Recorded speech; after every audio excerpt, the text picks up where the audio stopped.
Oi! Oi! What up? How's it going?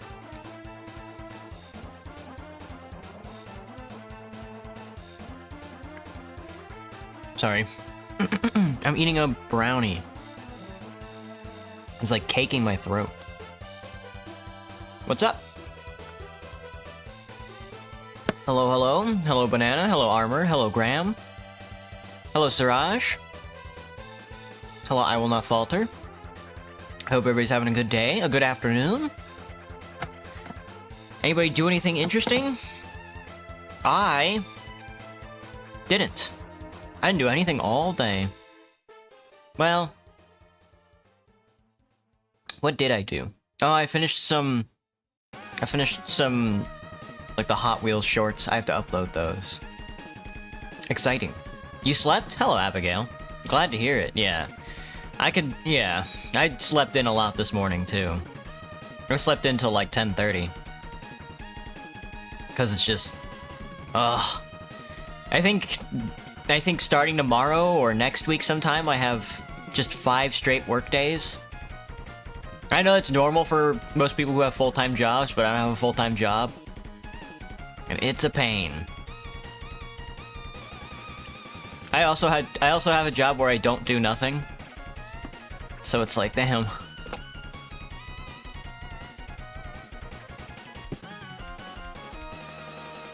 Dude, pasta? What kind of pasta?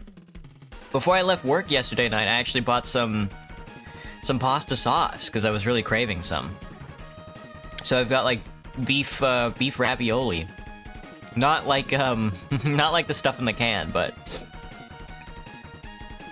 like, prepackaged, raviolis, like, with beef stuffing. So I'm excited for some of that. I don't know what to pair it with, though. I was thinking maybe tomorrow after work I'll grab, like, a loaf of bread or something, and then eat that.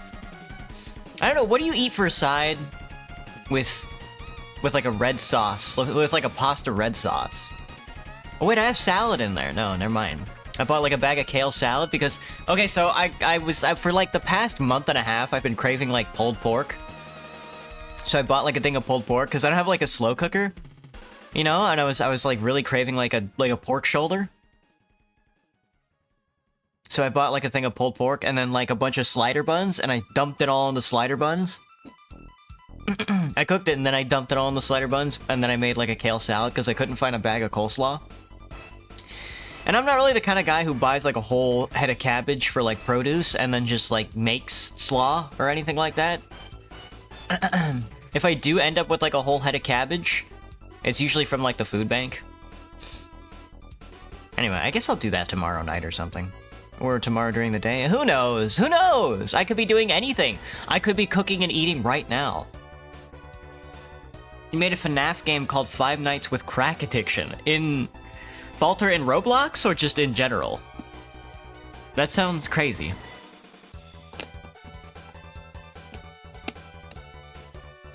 Anyway, I'm drinking a juice and having a brownie right now. This, I guess, will be my dinner. Or I'll have something small for dinner. I just wanted, like, a snack, and I ended up buying, like, a 1,300 calorie snack. Fuck. Fuck. Anyway, let me take a bite.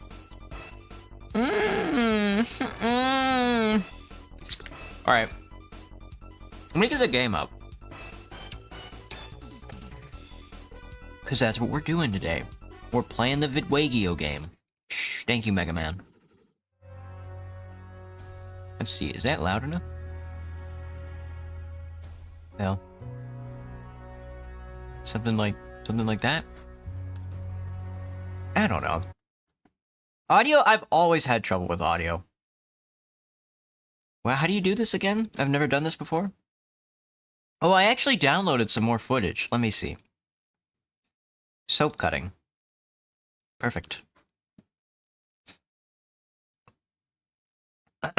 Let me see. Get this bigger. I like that. Bring it over. And then Alt to... Yep, Alt to do it. Alt to do it to him. We want to make this bigger as well. Just a second. Kind of like that.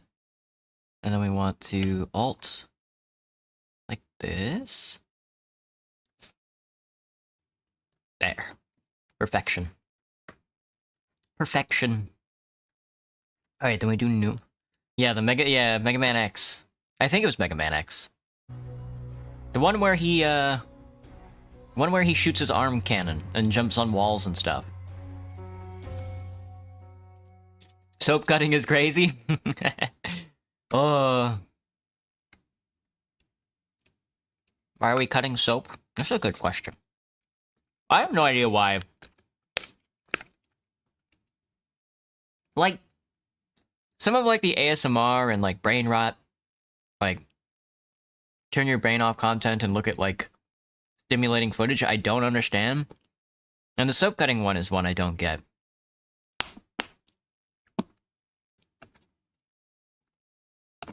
This thing sucks.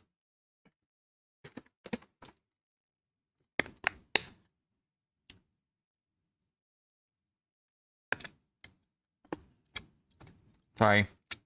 I know I'm supposed to be putting on stimulating content right now, but my brain is actually empty. Before I started the stream, I take an hour off from anything I'm doing and I sit down in front of my computer and I get ready to stream. I like prepare myself mentally. I just take a break. I like decompress. Like I don't work on anything. I just scroll through my phone or whatever. And like I was scrolling Twitter, classic stuff. Okay, that's another thing. But first let me get through this point and then let me get to the second point. And I saw, I guess, ContraPoints. Do you guys know who ContraPoints is? They basically were saying stuff like they were trying to play like the moderate. You know, they're basically like a moderate liberal. And they were just talking about how in like a tweet, I guess this is just the discourse on Twitter, that it was just like a classic Israeli-Palestine stuff, but she trying everything she can to not acknowledge the Palestinian genocide. And, you know, people are getting frustrated at that. Because, you know, it's cringe. You know, I was just thinking about it. Nothing too deep. I was just like, yeah, that's incorrect, and I was just like, whatever, man. Nobody's doing anything about it anyway. It's fucking awful. But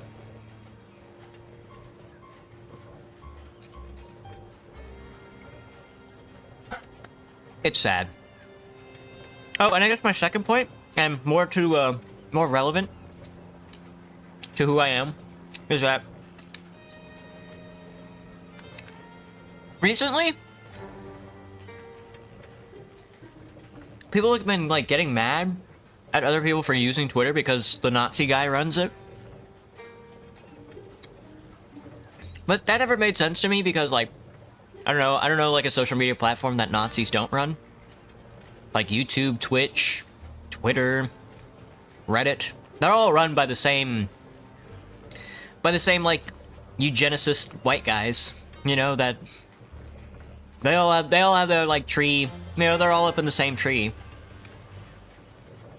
It's just I like Twitter personally because it's miserable. It's miserable and I can share my misery with other people. No matter how like right-wing they are. Alright, so we just blew up a robot. Because we're anti-AI, we're anti-mechanicists. We're wizards, we carry fruit. Sorry, that brownie was kicking my ass. That brownie slowed down my system. How sane are we feeling today? Ugh. I feel kind of... I wish I... let me close my curtain, I'll be right back.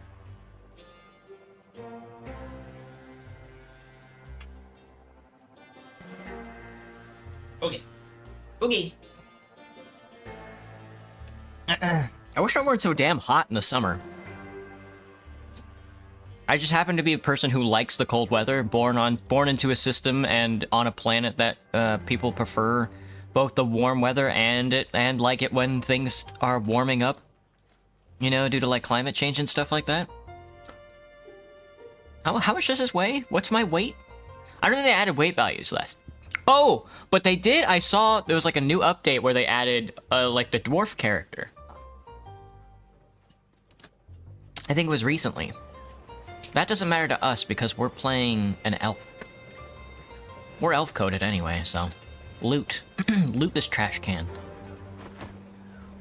Plates, bottles, rags, and bars. Who's tossing this stuff out? This is good stuff. Wait, let me take a look at the map. That's the main quest. Well, that's a quest. Simon says.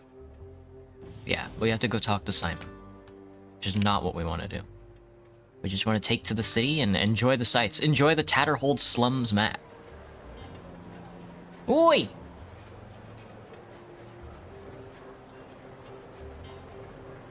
Is Banana calling you out? I don't think so, Graham.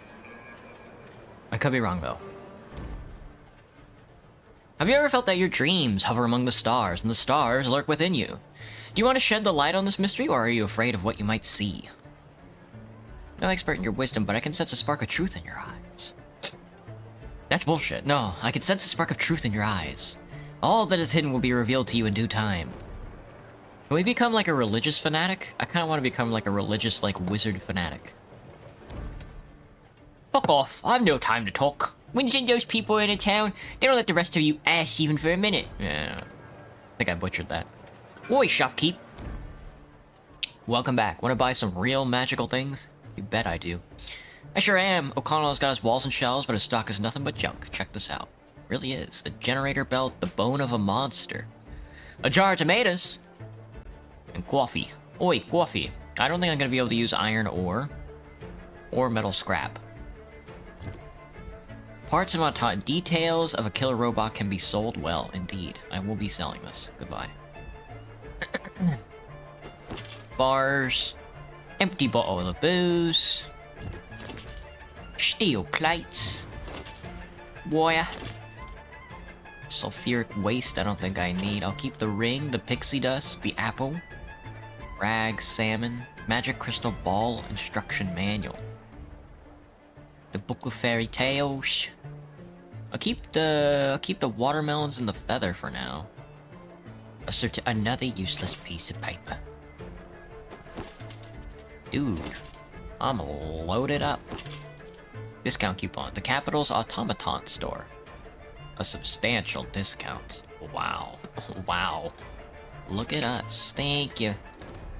Anyway, we got $1,821 dollary dues. Love the voice acting. Thank you, Banana. Hello, Armored. Yo, the game started. Oi, citizen. That's right, citizen. The mechanic shop. Damn, ain't that... Hello, Mr. O'Connell. The old man behind the counter is vexed about something, drumming his fingers impatiently and murmuring to himself. When you approach, he instantly assumes a sunny expression. Good afternoon. Welcome to the finest selection of goods and sundries in the Tatterhold. He's so enthusiastic, droplets of his spit dapple your face. His delivery is so loud you have to assume his hearing is severely impaired. Just before he spotted you, the old man was cursing about bandits. He must know something. We got it all. Pots for automatons, optical lenses for engineers, a stash of rare books over yonder. Paintings... Sorry, did you say something, or didn't you? And there's steam cookers for your fancy lady's kitchen to reduce the waistline after a festival. Anything you want to know, just speak right up. I'm here to assist you. We got a deal on gloves right now. Snag 3 pairs for the price of 2. Oi, bruv. Empty them pantaloons. Oi, bruv. Lower them britches. Or perhaps a hangover remedy is what's wanted, eh? Don't expect me being here every time. Gotcha, Graham. I never did. I honestly didn't expect... I never expect anybody to stick around as long as anybody else does.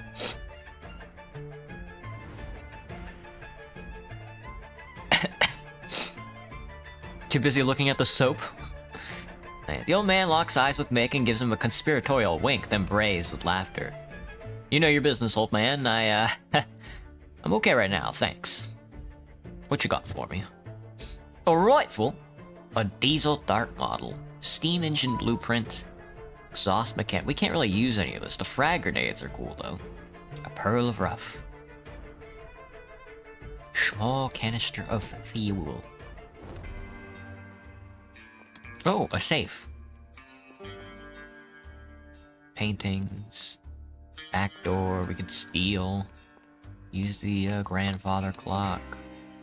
Nothing in here for me. Just moaning about bandits and... Oh, a slum local! That's what I'm talking about. I don't have time to talk. Go away. Okay. What's happening? What happened? Oh, fuck. What's interesting going on here? Most interesting attraction here is Drowner's Attacks if you like spicy fun. Dream of life, if you ask me. He's right. There's a drunkard. Walking around, looking funny. Just more nuts and bolts, more rivets and bolts and nuts and such. Time for loot. A bottle. Dusty bars sound like some kind of code name. Why bars? Might be worth asking the bartender about it. Orphum. Ask bartenders in Dusty Bar. Orphum. I don't know about that one, though. I don't know about that one.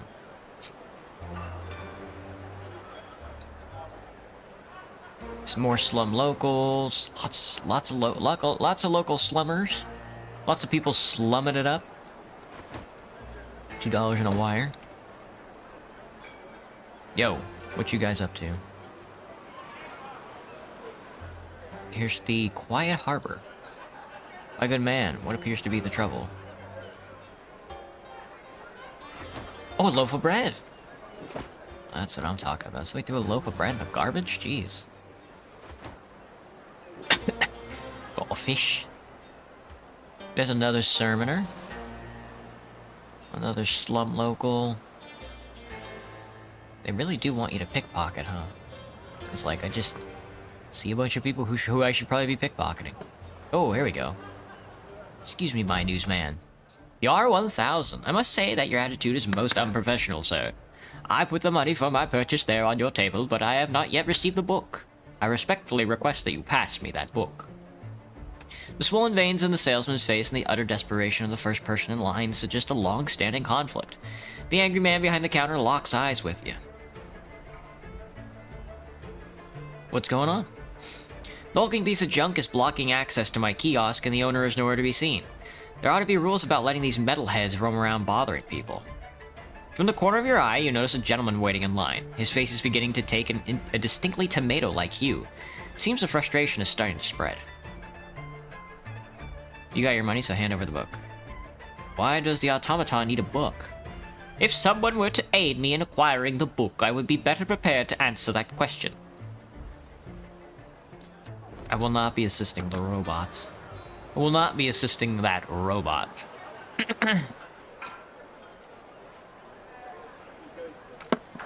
I need to pickpocket more people. I think that's what the game is trying to get at. We're going inside the bar. I think this is a bar? Yeah. It is indeed.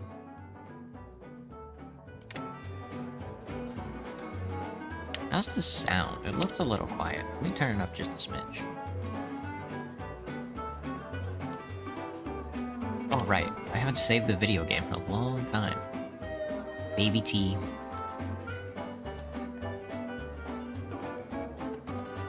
Alright, what you got for me? Worker number 5478, please be advised that your working duty will conclude 2 weeks from the date of this notice. Uphold our work standards during your remaining workdays. In case you fail to meet your daily quota, you'll be fined in accordance with Chapter 4, Article 33 of the Statuette.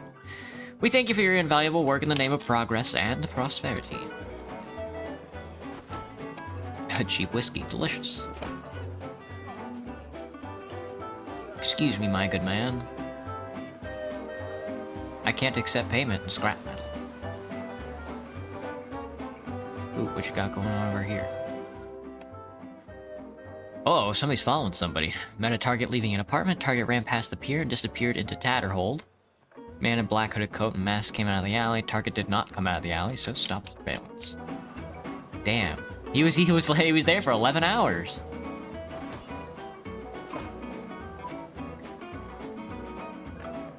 Nothing going on up here.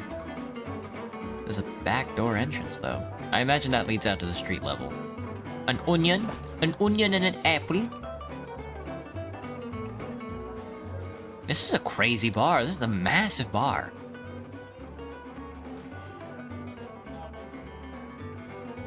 Let's go downstairs. Talk to bartender Jerry. Hello, Jerry. Stealing. This game promotes a lot of fun activities, so it would seem. Good afternoon. I have a great range of products. Would you like to take a look? Yeah. Jerry's just selling alcohol. Celestial Amber. Expensive wine. Well, here, have some alcohol. I'll keep the food, though. I don't need the empty bottle of booze or any of these scrap parts.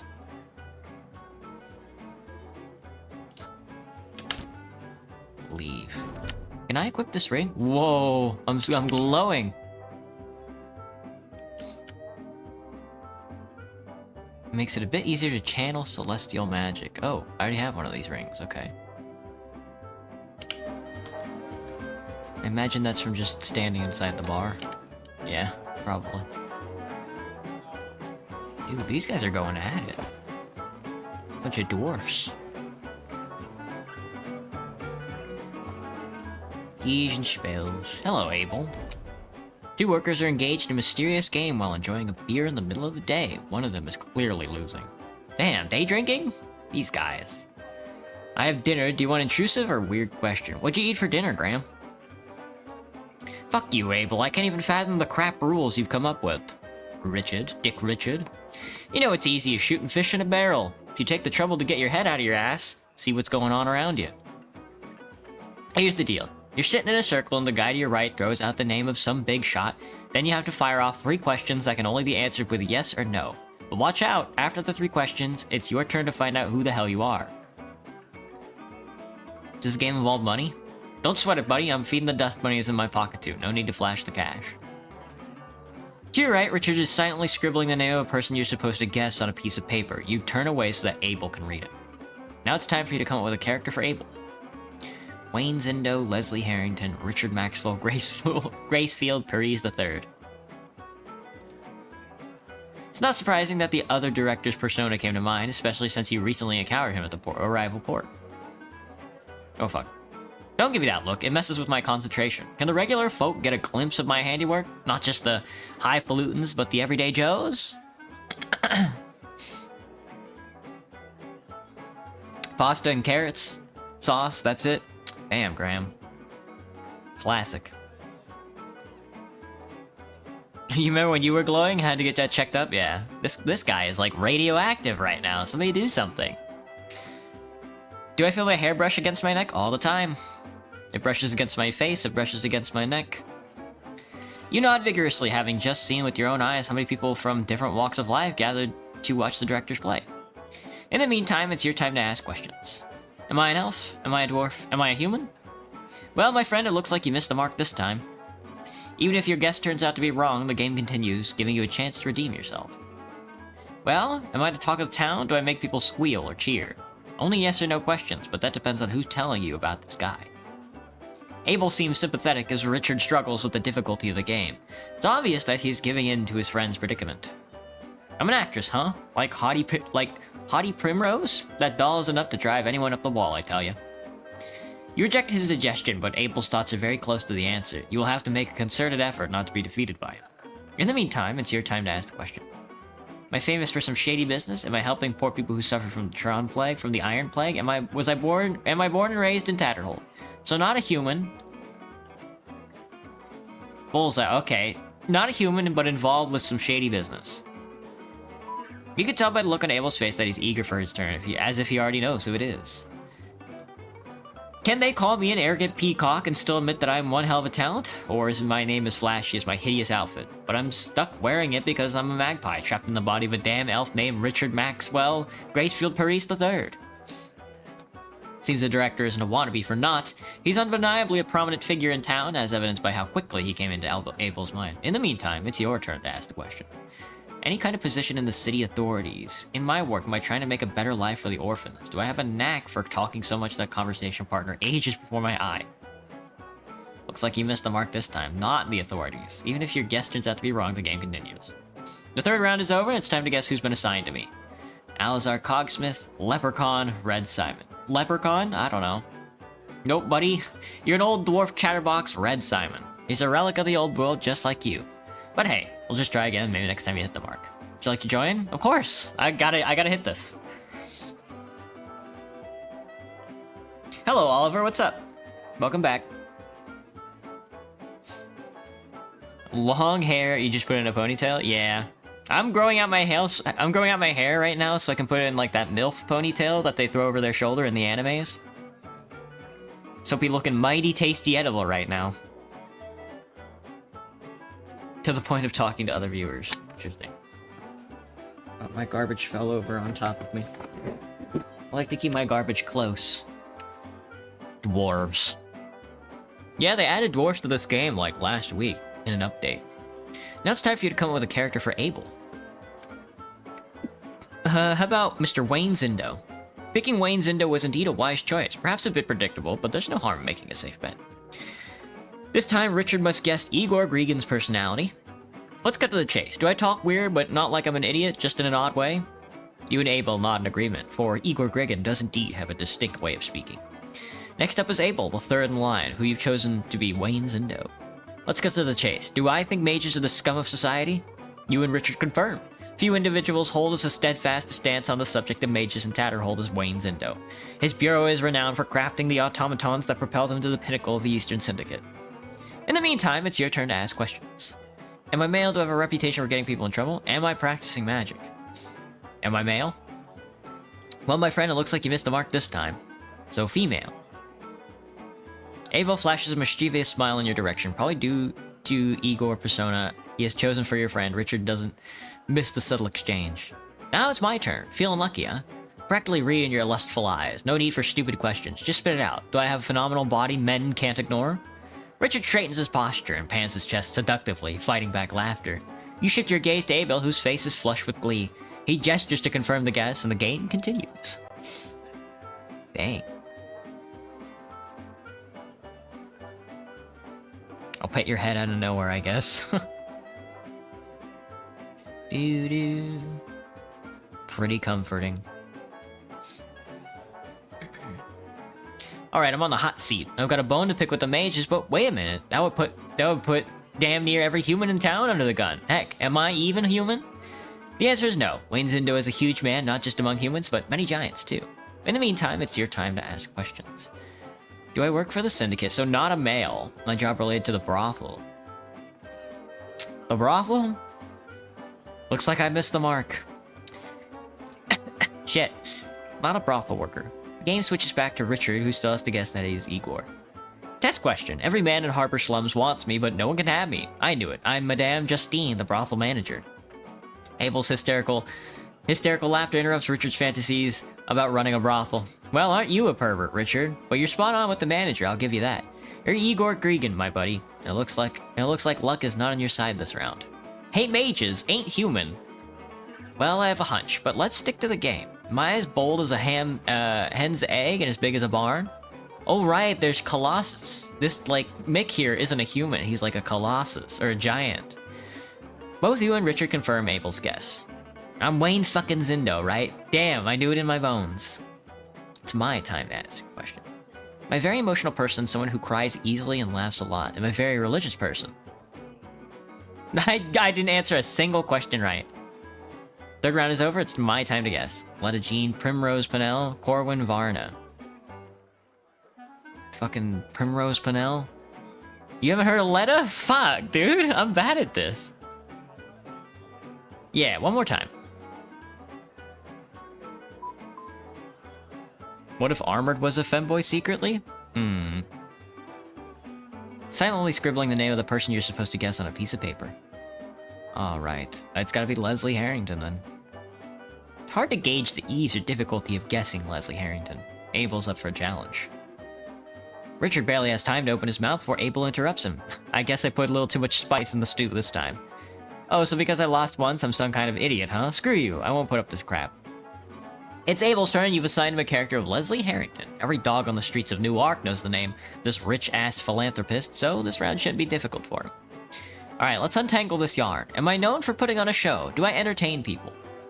The emotions stirred up by wealthy individuals can hardly be called entertainment. Envy, suspicion, fear, and occasionally respect are more apt descriptions of the atmosphere on the streets. In the meantime, it's your turn to ask a question.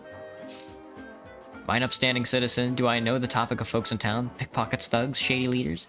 Am I a mysterious figure that people know but can't figure out my plans or past? Am I an upstanding citizen? Am I a mysterious figure? Well, my friend, it looks like you missed the mark. Okay, so it's not... what's his name? Gotcha. Now it's Richard's turn again. He seems to have decided to punish both of you with silence. Oh, look who's back in town, Mr. Perfect Richard. Except when things aren't just so, then you go all haywire and suddenly it's everyone's fault. Well, I've had it up to here. Just button it. Might do us all some good. Well, this is a head scratcher, ma'am. Let's see. Am I a bad guy? Do I make my living by sending people to the other side? Damn. You ponder the question. There's no concrete evidence that Leslie Harrington has committed any murders, but a man of his wealth can afford to hide a lot of secrets. Not knowing any of his secrets, you shake your head negative. In the meantime, it's your turn to ask the questions. Do I charm people with charisma and intellect? Am I handy with a gun? Am I damn accurate? Do I earn a living by hitting things and sometimes getting hit? Bullseye. It's gotta be Mick. It's fucking Mick. Finally, my chance to speak. Listen up, I'm a complete idiot. I wasted my precious time with the wrong crowd. To top it off, as a respectful engineer, I ended up hanging out with some unemployed drunk at a bar. Can you believe it? No, you think they won't take you away just because you're a hotshot? Ha, that's a knee slapper. Abel is lost in thought. He purses his lips and spreads his arm in a gesture of surrender. Meanwhile, Richard seems quite pleased with the outcome. You're Leslie Harrington, you dumbass. Slap me on the knee. I should have asked if I was the orphan's pie in the sky. Too bad they ignore the fact that no one has seen any of those who went with him since. In the meantime, it's your turn to ask the questions. Getting in debt with ridiculous efficiency. Did I force my wife to dye her hair because she reminded me of my enemy Red Simon? Very much against drugs and have never used them? Getting into debt. Bullseye, it's fucking Mick, dude. I'm fucking Mick Morgenstein. That's... Of course it is. I was like, no, this guy does fucking drugs like a kid going into a birthday cake. Is this your grand finale? I've had enough. Here's the final advice. Don't hang out with losers like Haybelly, you might just become one. Richard stands and leaves the bar. He knows that Abel deliberately keeps his eye on you, not looking after his friend. He has a beer glass in his hand and raises in your direction. Thanks for the wild ride, partner. Now if you'll excuse me, I think I'd like some time alone. That was fun. That was pretty good. I didn't guess a single one, though. Yeah, the stream somehow summons Femboy. I do have the Femboy tag. Like, in my Twitch and, like, on my YouTubes, and I put it on all my videos and stuff, so... It could be that. Like, flies to, flies to flypaper, I think it is. Right, I don't know if that was, like, the main quest or anything, but... I'm sure drawing him out into the street would be probably pretty important. Oi, Mick. Oi, Mick. Oi, Mick, it's your buddy. We gotta be over there. We don't want to go over there, so we're just... I guess we can go across, like, the bridge and explore the rest of the city. There's quite a bit of the city to explore. Let's explore this side of the island first. A tube. Electromagnetic coil. We can't really use any of these parts, huh?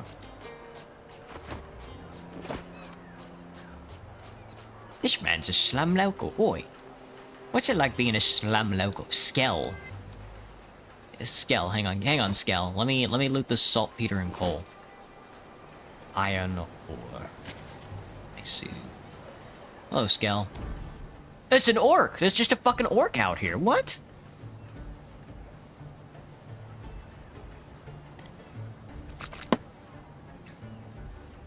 The way he just slid off the screen. That's true. They've been doing that a lot. Actually stumbled upon this because of TF2? Yeah, TF2's the big draw, right? Greetings, puny one. What brings you to mighty Skell? Perhaps you wish to assist me. Who are you? I am Skell, third son of Marka the Tall, the great matron of the southern tribe. But seeing you eyeball my extraordinary physique, I believe that is not the answer you were hoping for. I'm Orkkin. We boast great strength, and even greater appreciation for nature and amazing culinary abilities. Really? Even among my powerful kin, I am known for my strength, thanks to my dedication to improving my body and an appetite worthy of a full-grown cave bear. What do you need, brother? I'm seeking an ancient relic of my tribe, the Orb of Might, its great symbol of strength and resilience. It was lost during the Great Turmoil when we were forced to relocate due to the growth of these settlements. Now my kin make their home far from the cities, closer to nature's embrace. I decided to remain here and recover a small part of our heritage. If you help me find the relic, Puny One, you will have my everlasting gratitude. Of course I'll do it, brother. Oh, Puny One, I knew at once there was more to you than your feeble appearance would suggest. A great strength carefully hidden within a meager body? Here, let me show you where exactly I sense the presence of the Orb of Might. Check around the square in front of that place where gigantic metal centipedes carry people. It's a large spherical object that radiates power. Truly, it is difficult to miss. It's mighty kind of you, partner. Of course. I'll help good old Skell. I think Skell could use some help, you know what I'm saying? Skell. Hello, Skell. Where? It's not a side quest, but he marked it on my map, huh? That's kind of annoying. Whoa, who the fuck? It's a rat. Oh, God. We have to read this eventually. Look at this motherfucker. A Rat King, the Mothman, the Boogeyman, and Augmentate? Once a rich man's game. We have only fought like 2 creatures.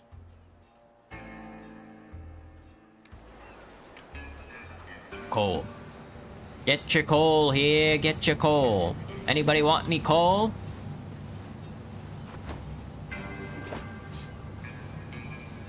What is something you don't even regret doing to someone?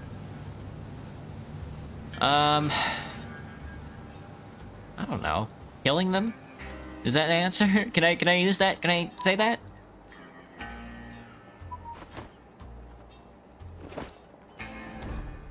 Uh-oh, it's a copper.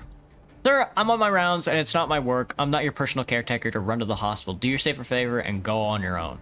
How the heck am I supposed to move, you fool? I can barely walk. My wife's in need of a damn doctor. I'm so fed up with this. You pour the prime of your life into this country and what does it do for you? Not a damn thing. The young policeman shifts uncomfortably, aching to escape, yet his youthful conscience keeps him close to the old man. The moment he notices you, a glint of hope sparkles in his eye. Ew. No, ew. What? He stares at you confused and then turns red with irritation. Damn you all, don't waste my time for goodness sake. Listen here. How about this old man? It's supposed to be a doc from the local leprosarium checking on him, but... Not for me, you fool, my wife. For some reason, the doc's a no-show. I can't be sprinting to the doctor for every citizen, mate. I'm an officer, not a nurse. Got patrols to make, where the chief will bury me. Everyone's on edge with the bigwigs in town. Leprosarium's just a stone's throw away. You'll manage. Find it and tell the damn doctor to come on his damn rounds. That's it. I'm off.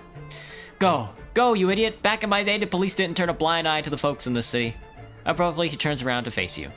You there! My wife needs a doctor. Head to the Leprosarium and let them know. I don't have the strength to babble anymore. The audacity! Have they lost their minds or what? When they get old, they'll see what it's like. Sure. We'll see.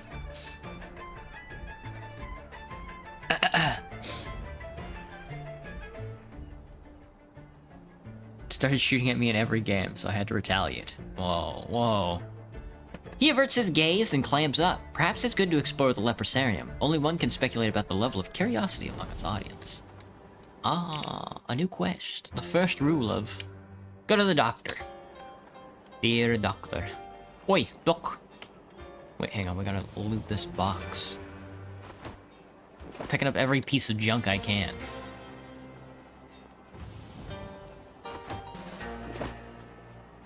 Reg. Okay, so this probably goes into the bar, right? No? There's another... there must be like a back entrance of some sort? I guess we gotta go into the bar and find out. Never mind. I thought that just led outside.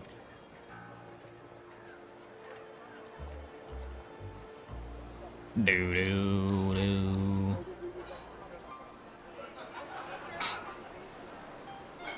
We look like a Fallout character. See, I'm like glowing. I'm glowing. I'm looking like a Fallout character. No good.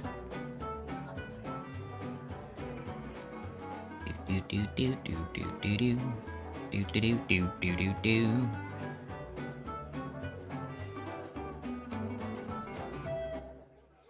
Oh, it doesn't. There's like a back room. There's nothing in here, though. Oh, a dwarf beer, though. Delicious. Oi, it's the kitchen. Oi, it's the kitchen, it ain't. Oi. Nothing. Nothing. Nothing out there.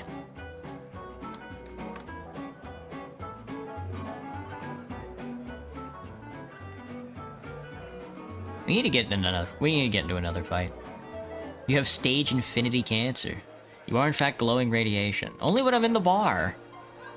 I don't know what's going on with that. Anyway, I guess at the end of the block is a bunch of I need to go visit the leprosarium. Find out where the local slums are getting the leprosies. Anyway, I'm also looking for a big orb. Uh-oh, pugilism. Kick that son of a bitch. Beat him up. These guys are mostly robot parts. There's an artiste. Don't deny yourself the joy. The artist's person and clothes are festooned with scars.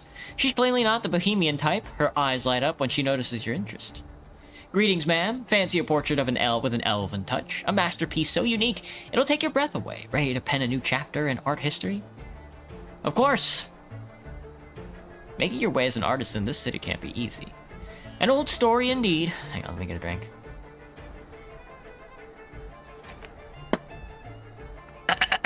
Must make me a mutant. I think so.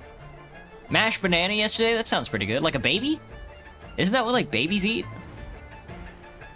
I'm not just an elf, but a woman striving to break the social mold. But destiny, I believe, has a subtle way of guiding us. One must answer its beckoning. After all, I am merely a vessel for the stories my paintings tell. Absolutely. For real? Splendid. Hang on, I'll get started with the preliminary sketch. You wait patiently as, eyes aglow with wonder, the artist carefully outlines your features on her canvas with careful, skilled strokes. Well, I forgot to take a personality. I forgot I was supposed to start the stream off with personality tests. We'll do it at the end. It's glowing, not a normal thing. Strike a grand pose. Pose modestly. Pose with a smile. Keep a poker face. Strike a grand pose, of course. You're doing great. Your inner essence shines through in the way you carry yourself. Just as you're wondering how much longer you can maintain your pose, the elf calls out joyously. Finished. Please take a look. I'm curious to hear your thoughts. Is it like in my... Oh, it's me! Ishma po... Difficult to identify the exact figure poised on the canvas. Oh, interesting. Not quite what I was expecting. So, what's the verdict on the painting? She squints and raises her hand as if to defend herself from a blow. That's very funny. Is the multicolored smear supposed to be me? I want my money back. Cheat instant paint. It's not what I expected, but I do like it. So glad you like it. I'm aware that mine is not the common style, but mark my words. One day, it will be the talk of the town. This piece could eventually make you quite wealthy, or your grandchildren. I still have to maintain a lot of work to do before my vision becomes a reality. Starting from this moment, goodbye, my friend. I'm sure our paths will cross again. Wish her the best of luck. Love a good overarching narrative where somebody shows up once in a while. A CRPG is only as good as its decision making. What you need? Nothing, mate. Nothing, Slum Local. I don't need nothing from you, Slum Local. Whoa, basic voodoo jacket. I do like the trencher. An elegant jacket. 6 health, 1 armor, 10 persuasion. 5 health, 5 voodoo magic. We do want to use that, but the extra 10 persuasion goes crazy. Let's just wear the voodoo jacket. Yes! Now we need like a headpiece. We're going full voodoo style. There's nothing over here. There's nothing over here. It's overgrown, mate. It's overgrown. Wait, will they let me in here? No? It's weird. Hang on, will they? I guess not. That's weird. Uh-oh. There's been an accident. Oi, Slum Local. Oh, somebody got hit on their horse. That's no good. That's no good, mate. That's no good. Oi, greengrocer. Fresh vegetables from my own garden. Come over, madam. See anything you like? Oh, a pumpkin. Bazooks. Sell that, keep the painting. Sell the plates. Sell that, sell the ore, sell 4 of those guys. Saltpeter, crystal substance of undefined color. Better not eat it. Well...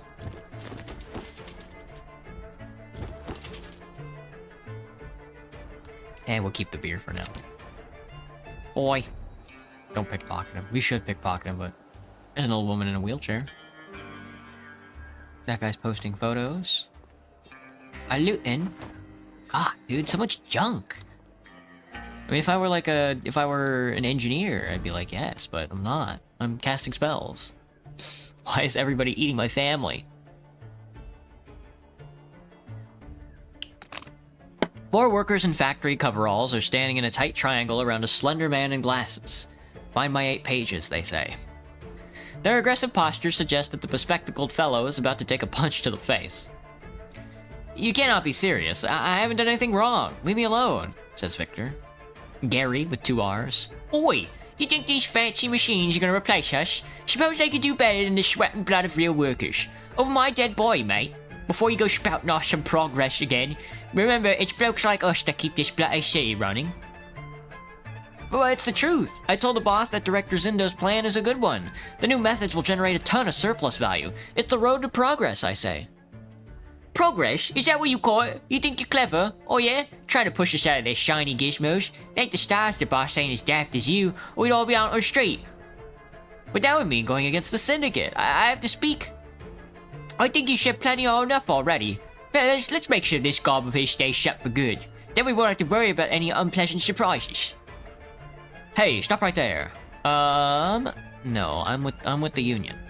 Hello, I'm a representative of the Syndicates. I couldn't help but overhear your disagreement. Dr. Zindo is scheduled your tour mockery, blah blah blah. Ignore him. Nope, I'm with them, man. Beat the shit out of that fucking nerd. Beat the shit out of that fucking progressive nerd. I'm good for it. We're casting spells, we're pro-union, etc, etc. I think we're eventually gonna have to sneak into the city. Steam vent, use a key to open the gate. Yeah. Why is a slum local?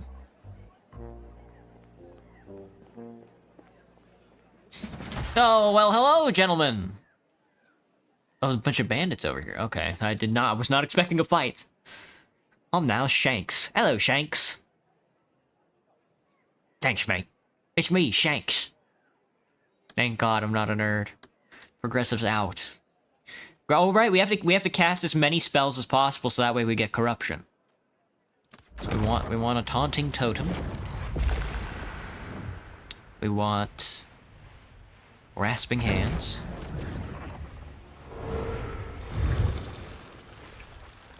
And then I guess that's it from me. I forgot I have Finger of Death, which is very funny. Makes the game much easier. He's got a shotgun! My totem! Whoa! Whoa! Whoa! Whoa! Fucking make punch his fucking lights out, mate. There you go, mate. One more time. There you go. Do it again. Nope. You suck. Mick, move to the front for me. Thank you, lad. Whoa. They do be shooting. That totem has a lot of health.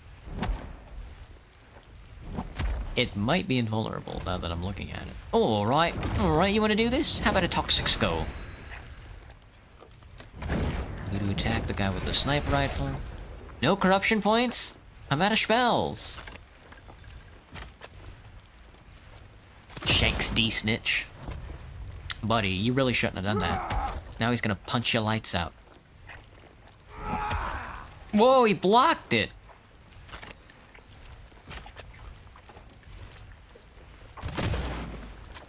Damn, 17. Dude, casting spells is kind of strong. I can do this. Then I can hit him with one of these.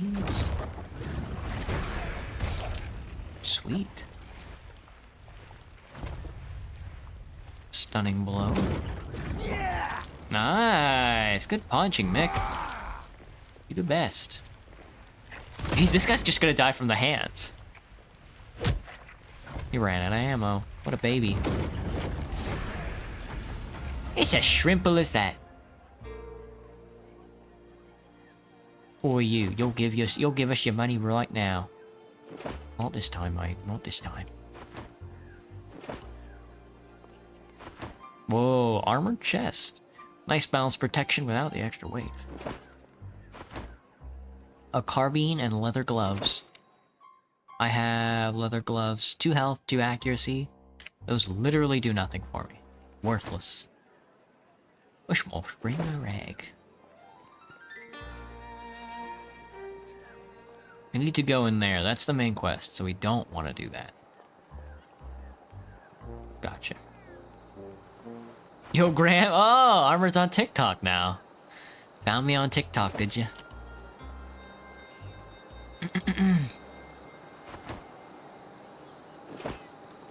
Can't believe Graham doesn't use TikTok. Can't believe Graham isn't hip with the TikTok kids. Such a fun word to say. Oi, mate, I'm gonna knock your lights in.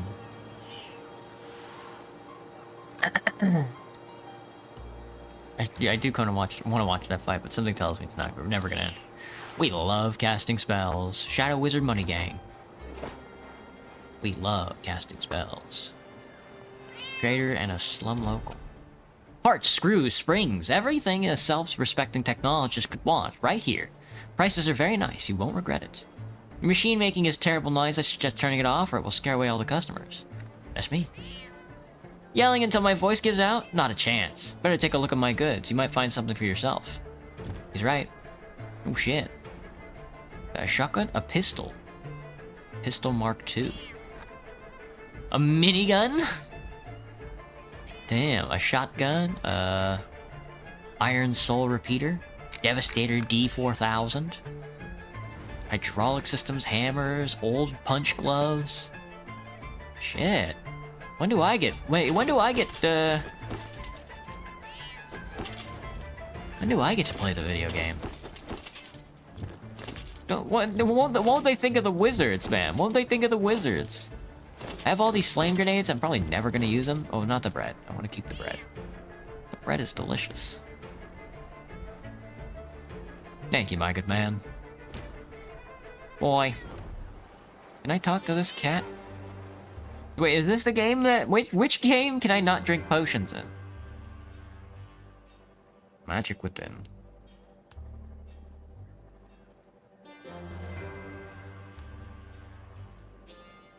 I don't remember. Oh, I have Corruption 3. Easy money. Let's get that cat. Later, nerd. Oh, a crafting machine.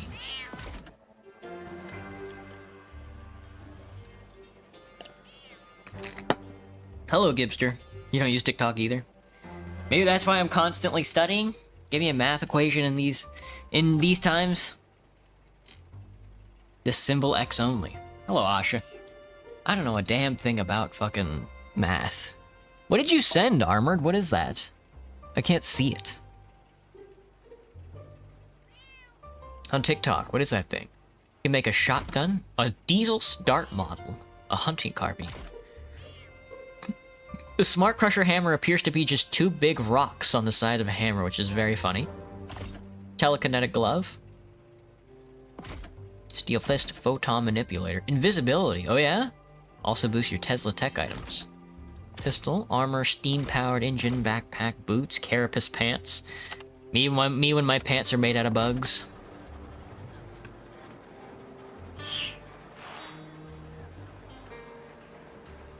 Well. Are these chicken people?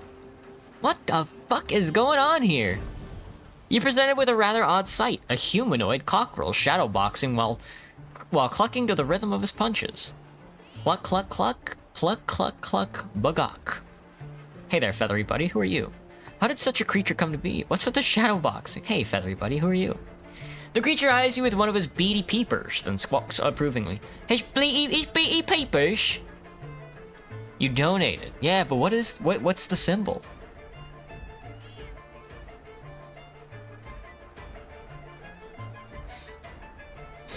You're a fighter. Good, we can talk like equals. They call me Cocky Joe, but the name's unimportant. I'm a fighter too, Baka. Do you mean cockfights? Cockfights? No, poor souls. Forced to fight. Sometimes forced to die without knowing what for. I choose to fight. I fight for myself, for victory, for the perfection of my craft. It's no cockfight, it's a mission, a battleground, Baka. How often do you win? I used to dominate the ring and still fear in others who thought their comb was the biggest and the reddest, Bagok. But recently, Buck Bill started ruining my streak. That bucking bastard hits like a boulder. I need something to help me take the heavy punches and hit back harder, and armor. Fellow fighter, can you find me such armor? I must stay here to train. I will find you this armor, my good cocky Joe. My good cockster. My good cock. I knew you have the spirit in you, Bagok. Try to ask the local smiths. Alright. Cockets. Oi, oi, me cockets. Me cockerets. Bestiary updated. The cockeret. The cockeret. Crafter Ford. This guy? What a wonderful day. The dry weather is in the air with a glorious aroma of working factory and technology. It's noisy. Great day for technological crafting. You're absolutely right. Let's see what you can offer me. Uh-oh, he's crafting it up.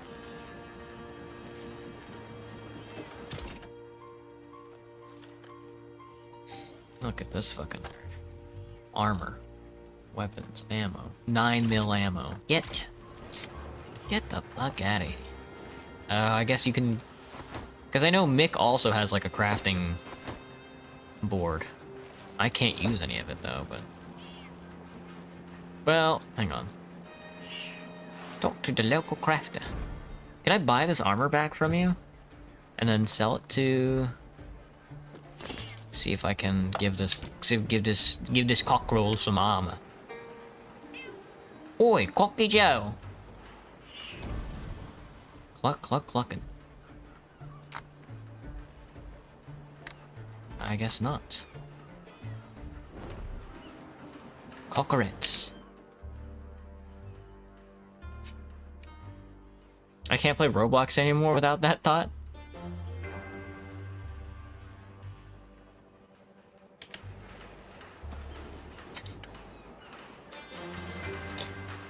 He's a slum local. Holy shit, is that a fish guy? I hope you can play the fish guy in the game. Oi, fish guy. Bo. Hey you, I'm Bo. Give me a fish and I'll fill you with life. You fill your life with mirth. I'm talking original, brave, daring comedy. See what you got. Bo clears his throat and straightens his back as far as the fishman's anatomy allows for it. He then makes eye contact with the members of his audience that mark the mark of the seasoned performer. Why did Leprechaun take a beating? Because it was free! When the last syllable has left his mouth, the fishman starts laughing. It's a loud laugh consisting of many short howls, in between which he gasps for air, which result in moist wheezes. Once he's done with his performance, the fishman turns to stare intently at you, gauging your reaction. I have more if you have more fish. What's the difference between human beings and cockroaches? It's easier to get rid of cockroaches. Somehow the fishman's laugh is louder, even longer than before. He shakes and spasms from the crown to foot. Gets better every time I tell it. Want more? You know the price. This one's actually... Mick gets it. Mick gets it! Unless you do something that reminds me of them fast you move forward. Listen closely. It's a real gem of mine. Yawning. How do you make little things count? By teaching dwarves arithmetic! Bo seems ready to outdo himself again. But the laughter is cut short when the fishman chokes on his saliva and has to cough violently to remove the obstruction from his breathing passage. See, a good joke can kill you, but I'm ready to take that risk if you're willing to pay. Why stop halfway? Am I out of fish?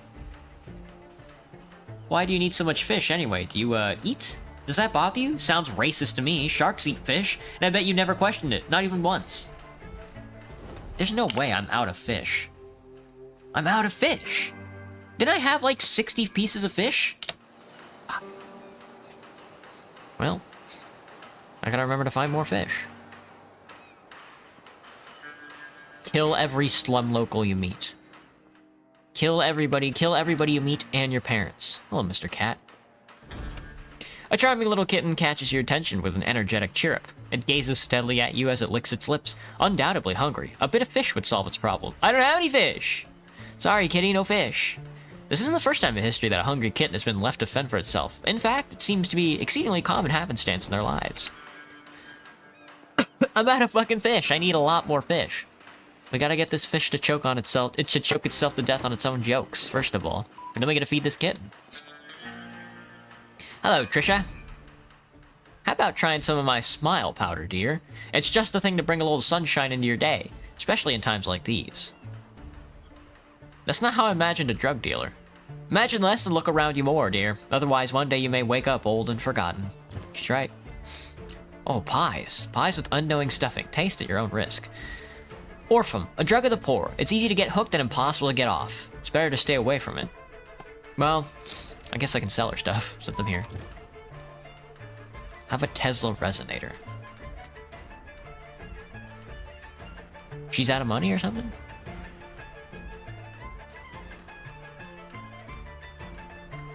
Or she just not buying? Exhaust. Electromagnetic coil. No, that's weird. Like glitched out, I guess. Take care, dearie. Let me in. Let me in. Oh, look at these guys. Look at these fucking nerds. Bunch of big dudes. Planks, planks, and more planks.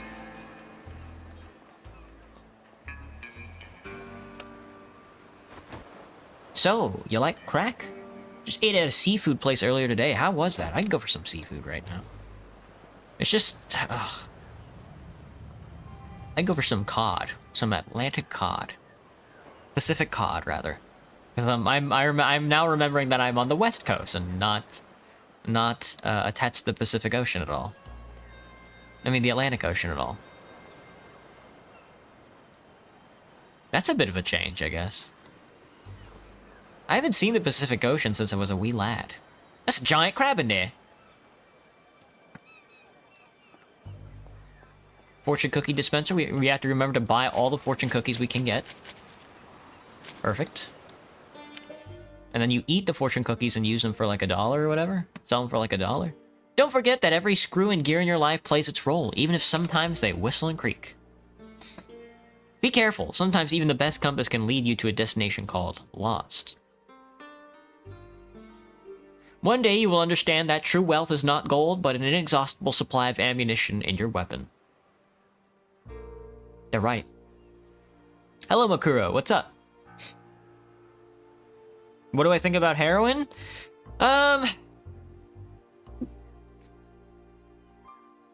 Whatever. It's me! Hello, Denise. Welcome back. Welcome to horizontal chat. Yeah. Wisdom comes with age and laughter when you see someone else trying to control your steam exoskeleton. That's true. That's true. The next prediction will probably disappoint you. We'll find out. Predictions have ended. No way. Soon you will discover that your most faithful companion in this world is your shadow side. Especially on sunny day. Your mom, dude. Your mom. Hang on. I gotta rifle through the trash can like I'm W. Freighter. I'm Lieutenant W. Freighter, Henry Dubois.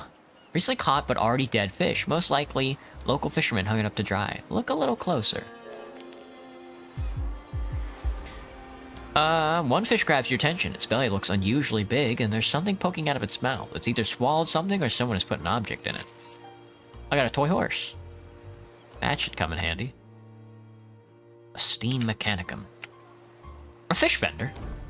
Good afternoon. I have a great range of products. What would you like to take a look? I would like to purchase all of your fish, my good man. I need these. Thank you for selling fish. I'm glad there was a fish vendor over here. That guy looks like he's about to puke. That guy looks like he's high on heroin. Lonely on Twitch. Hang on, we gotta feed. We'll feed this cat later. This fish is more important than this cat.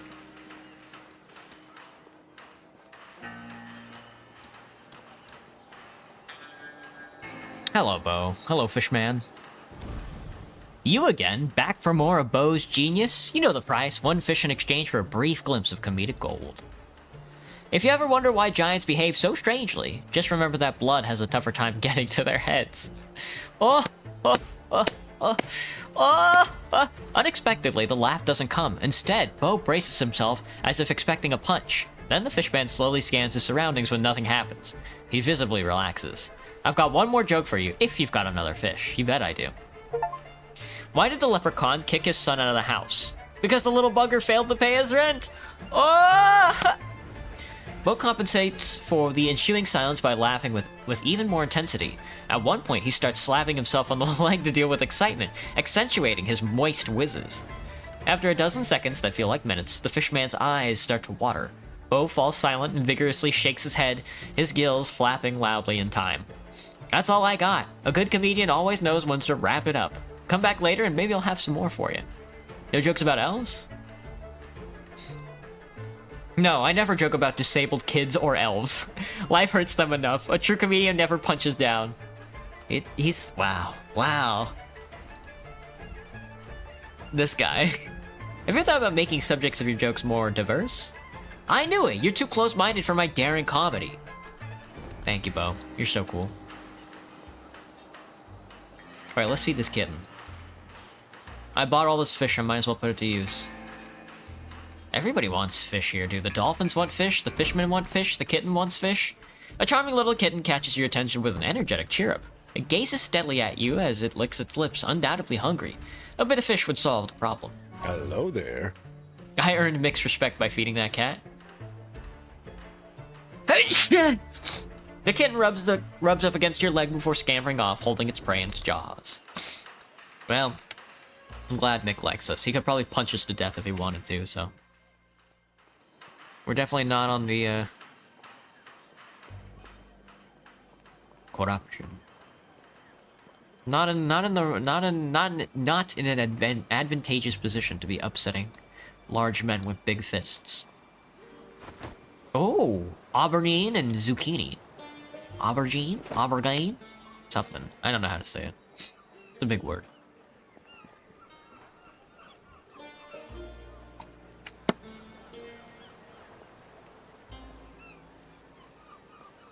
The flower vendor. Good afternoon. I have a great range of products. Would you like to take a look? Oh, flowers. Romantic bouquet, bouquet of blue, and a bouquet of flowers. Cool. Bye. Me when I hate elves. Minus 30%. Balfour Hammer Fist. A dwarf is digging through the chest, murmuring and cursed under its breath. Next to him lies a complex schematic drawing. Finally, with a resonating damn it, he slaps his knee and exhales irritably, taking a break. Problems, mate? The dwarf mumbles some curses again, with a clearly irritated and tired look answering you. Well, yeah, a bit. There's a shortage of ore in Tatterhold. Those big shots from the capital brought up everything from the fancy automatons, leaving us locals in a bind. Technology is the future, my foot. All I need is 5 pieces of ore. Is that too much to ask? Tried melting down my old tools, but the iron's worse than beggars around here. I will not be giving you ore. You are an autonomist, my good man, and I have no use for you. Oh, I can sell you my fortune cookies, though. And I guess I could sell you this. Boy, I don't really need it. I'm sure a child would love that, but I don't care.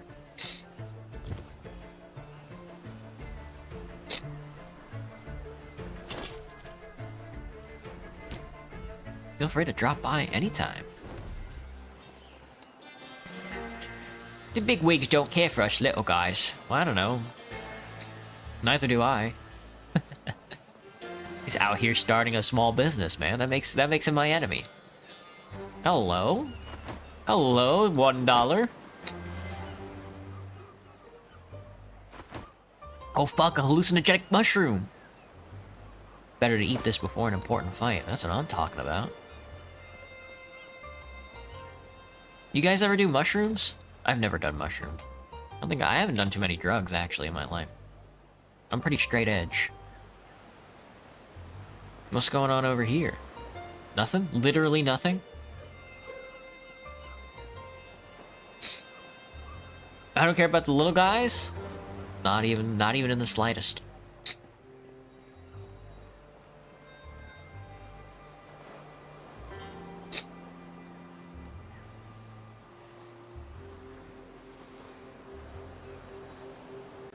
Do do do do.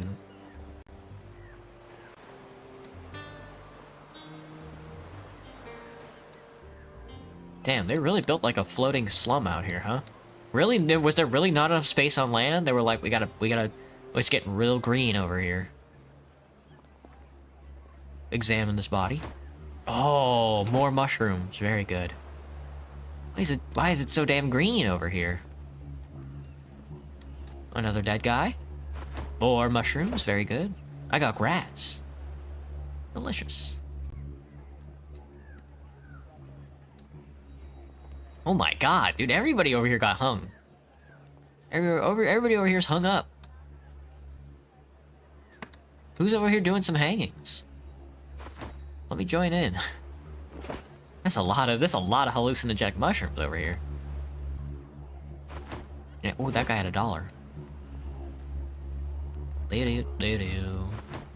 Another hallucinogenic mushroom.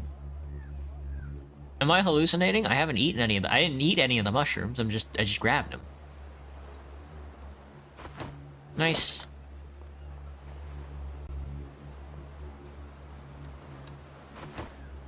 A mage's damp note. It looks to have been hastily written and your guessing was never sent.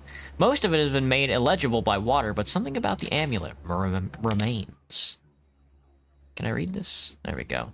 The protective spell is fueled by the corpses, and the amulet is linked to one particular body. You can't simply take it without creating a great deal of trouble, I'm telling you. Once I'm able to tweak the enchantment to my satisfaction, the amulet will be ours.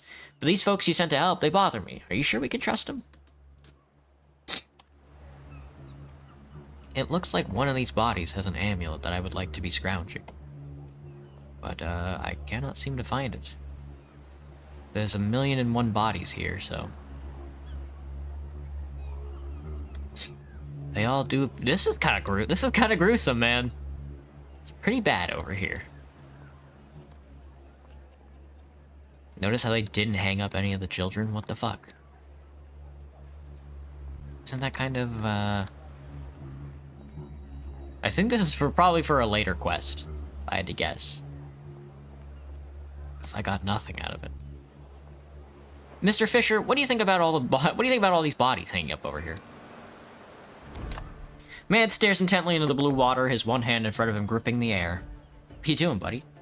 Shh! You'll scare the invisifish away. Suddenly, the man's eyes widen in surprise. He grabs air in front of him with both hands like an invisible lever and starts pulling with all his strength. His face gets red and the veins bulge on the tan forearms.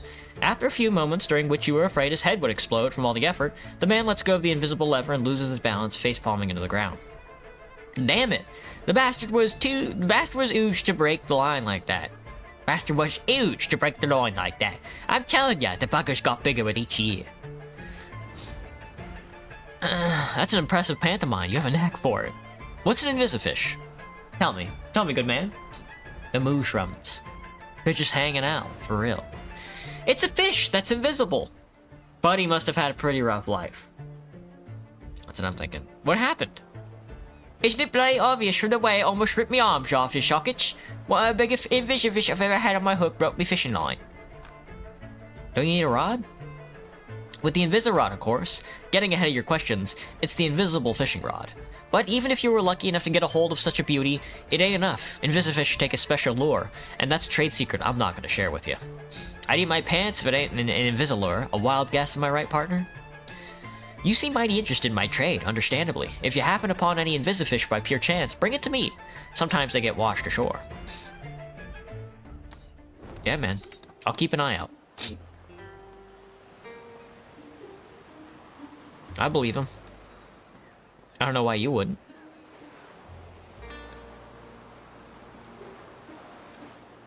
Invisible fish. Invisible fish, he says. Invisible fish, he says. What the fuck?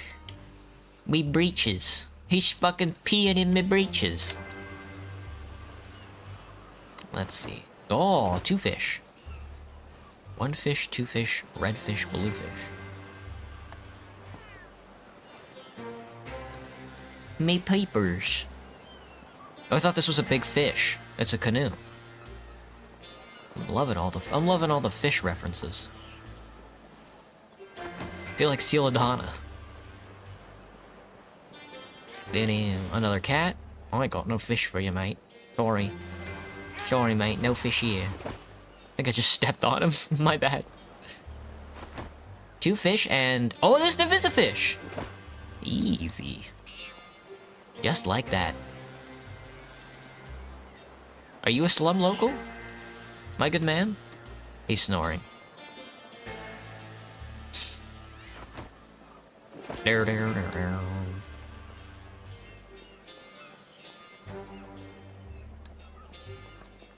Invisible fish. Invisible fish. Lenny, my bro. Lenny, my dude. Hey, pal. Pure Orphan. Wanna buy? I sure do. What's this Orphan? Tell me about it. Well, I assume you aren't local, mate. They say it was once Syndicate's invention to boost productivity. Didn't work well, though. Too much pressure on your heart. Someone added some magical shit and it suddenly worked. Can you imagine? Techies getting high with magic of some sort, huh? They aren't so proud to talk about it, you know, partially magical drug and blah blah blah. Sure, brother. All you never know if you come to me not alone. You wanna buy or not? 50 Orphan. I can sell you electromagnetic coils, wire, coal, bolts, these hallucinogenic mushrooms I'll keep on me just in case. I'll keep the grass.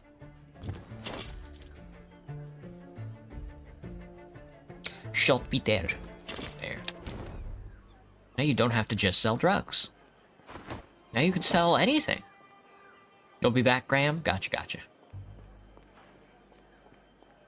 It's gonna take a while before we get out of the city. We start the main objective. I'm the kind of guy that walks around and clicks on everything before I click on the thing I'm supposed to. Oh, I'm looking for a big orb. You got a big orb? Excuse me, sir. You got one of them big orbs? One of them flashy orbs? Artemis, a food vendor. You got a big orb? Coffee? Copper. Nope, thanks. Do. Parts, screws, springs, everything a self-respecting technologist could want, right here. The prices are very nice, you won't regret it. Oh, another rightful, broken full steampunk exosuit sounds crazy. 2 boilers. Nope, sorry. Talk to you. Madame? You should be touching the products, not me. Sorry.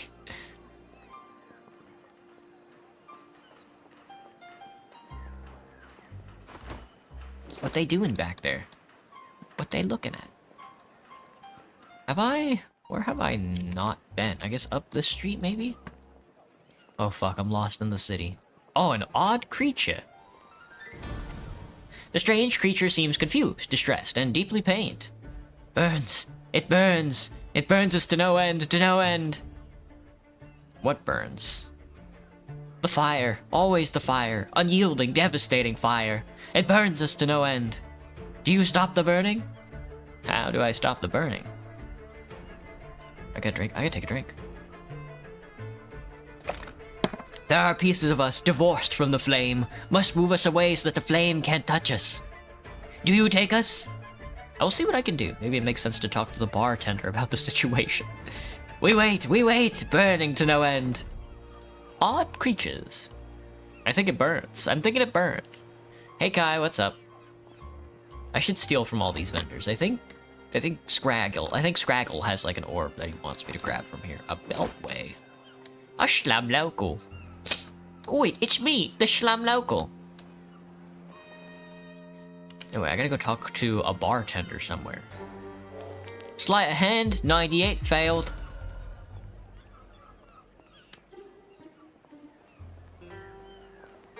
Bartender? What? Hang on, am I punished for that at all? Am I punished by failing that pickpocket, or? Techcraft, Magicraft? Oh right, you use cards. I don't have any elemental cards. Inventory, urinal, party formation. This fucking thing. Let's just keep trying to steal. I mean, I succeeded. 2 apples and a sunflower seed. It is. Ain't it just? Well, 2 radishes, 2 carrots. I think this could be where the orb is. I don't know though. Is we blowing up a balloon? Gross. Oh, here's the whorehouse. Can't go in though. Look shy. What's up with you, man?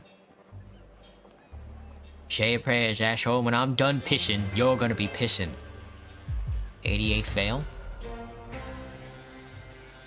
Am I getting like corruption or something? No? Do. Oh right, my name is Theo Horse Girl. I completely forgot about that.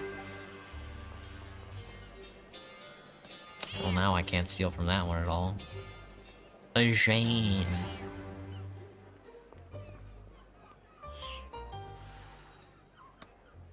Will you pickpocket us if you ever met us IRL? Yeah, of course. Why wouldn't I? A tomato and an onion.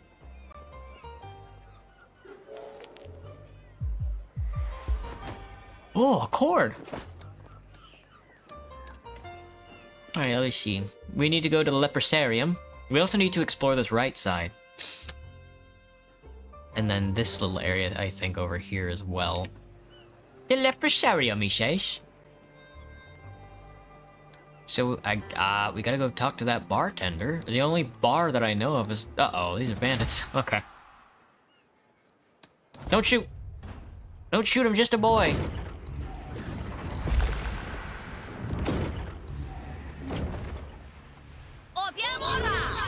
My mage corruption has increased. That's right. That's right. Whoa. Ranged attack with a big-ass hammer. I'd let you pick my pocket. Nice. I named myself Theodore Horse Girl because... Theo Horse Girl because of Uma Musume. Everybody's playing it right now, so... Punch that guy right in the mouth. That took both ticks? Damn. Buddy's out here shooting in the middle of the street like he's something special.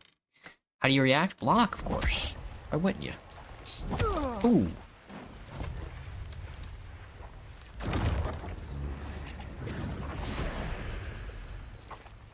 Get spellcasted, man. Get spellcasted. Mick, watch out! Oh my god. Mick, watch out! Oh my... Oh no. Mick, punch his fucking lights out, man. Stun this guy, and then punch the other guy. We'll punch him instead. That kind of works. Ah! Oh! No, he's dead when my poison afflicts him, for sure. Mick, punch him to death, Mick. Show him what for, Mick. Never mind. I'll do it. It's cool. That's a victory. Fucking salam alaikum. He got pants, though. I'll be taking your pants. Love to kill a bandit and then take their pants. I got a choker. Mine's better, because it gives me survival and voodoo magic. You get a drink. Sorry. I keep getting recommended, like a fake Saba account on TikTok because I watched one video. It's really annoying. Old machine with cookies. Take out the pipe coupling, Mick. Come on, you can do it, Mick. Nice job. Pipe coupling, metal bar, metal crowbar, receiver. Can I use the crowbar as a weapon? Look like it. Here's a medical truck. Examine the vehicle. In good condition and quite new. All parts are working. Hasn't been stripped down yet. Impressive. The leprosarium. I gotta sneeze.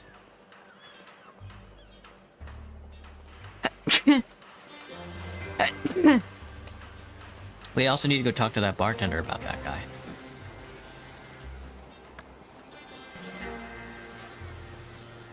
We need to find...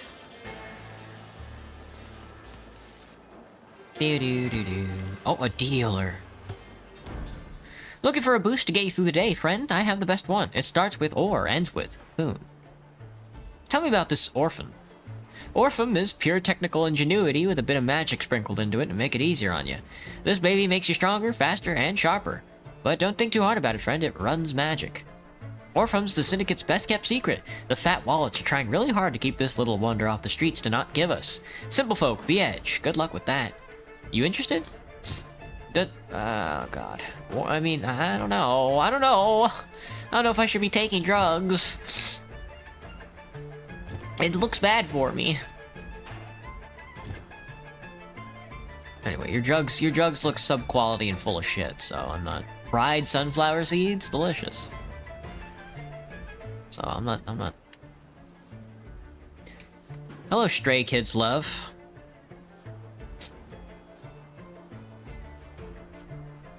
Welcome to the stream.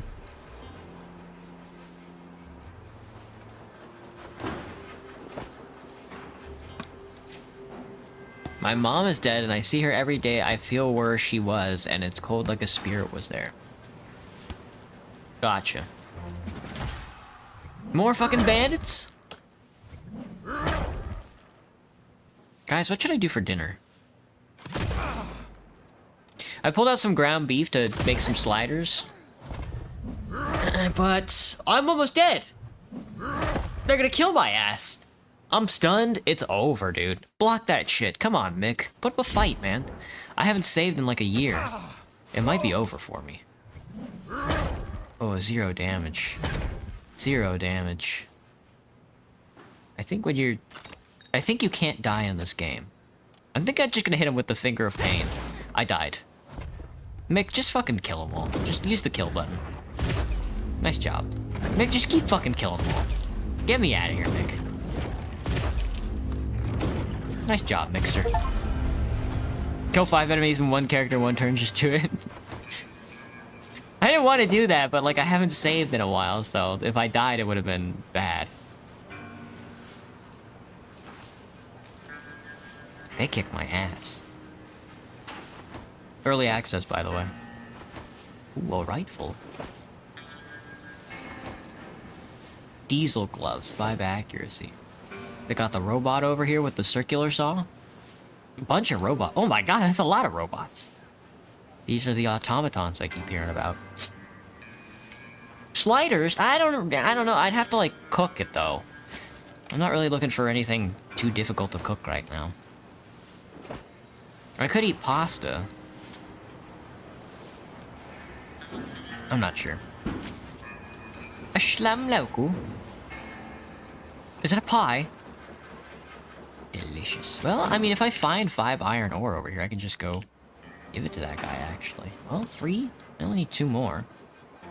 Well, screw it. Let's support small businesses.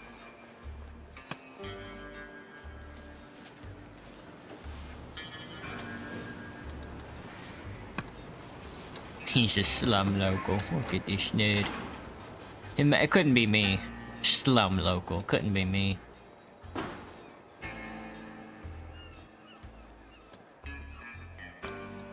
Anyway, let's go into the Leprosarium. Looks like a fun time.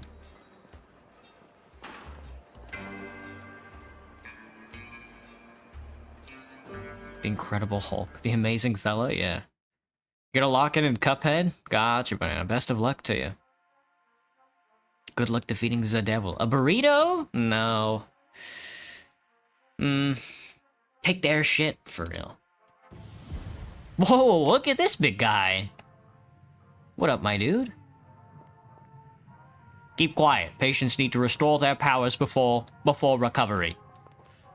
Yeah, man, chill. Hand prosthetics by Ortonics.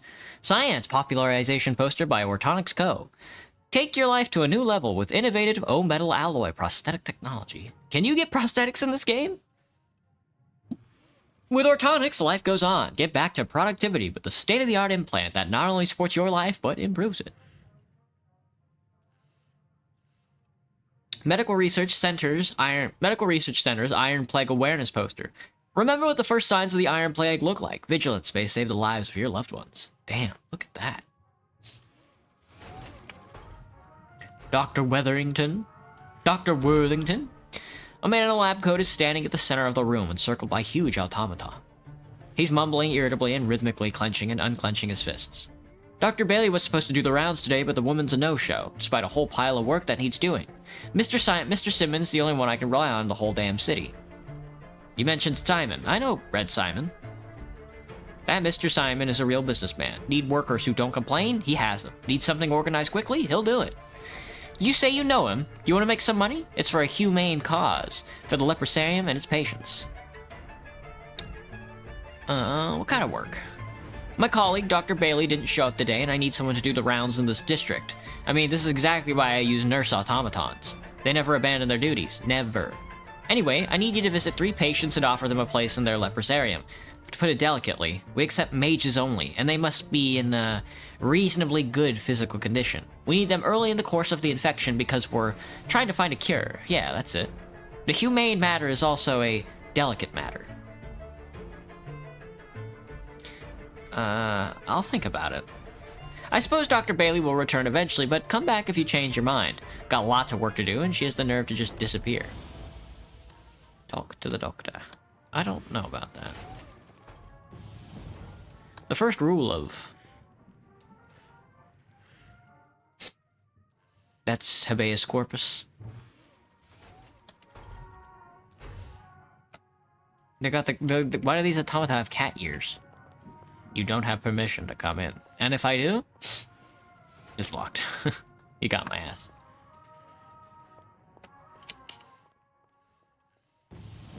Policeman mentioned the doctor? Well, we're leaving. Use the gun I can't? I'm a wizard. I literally cannot equip the gun. There's no firearm equips for my my character class.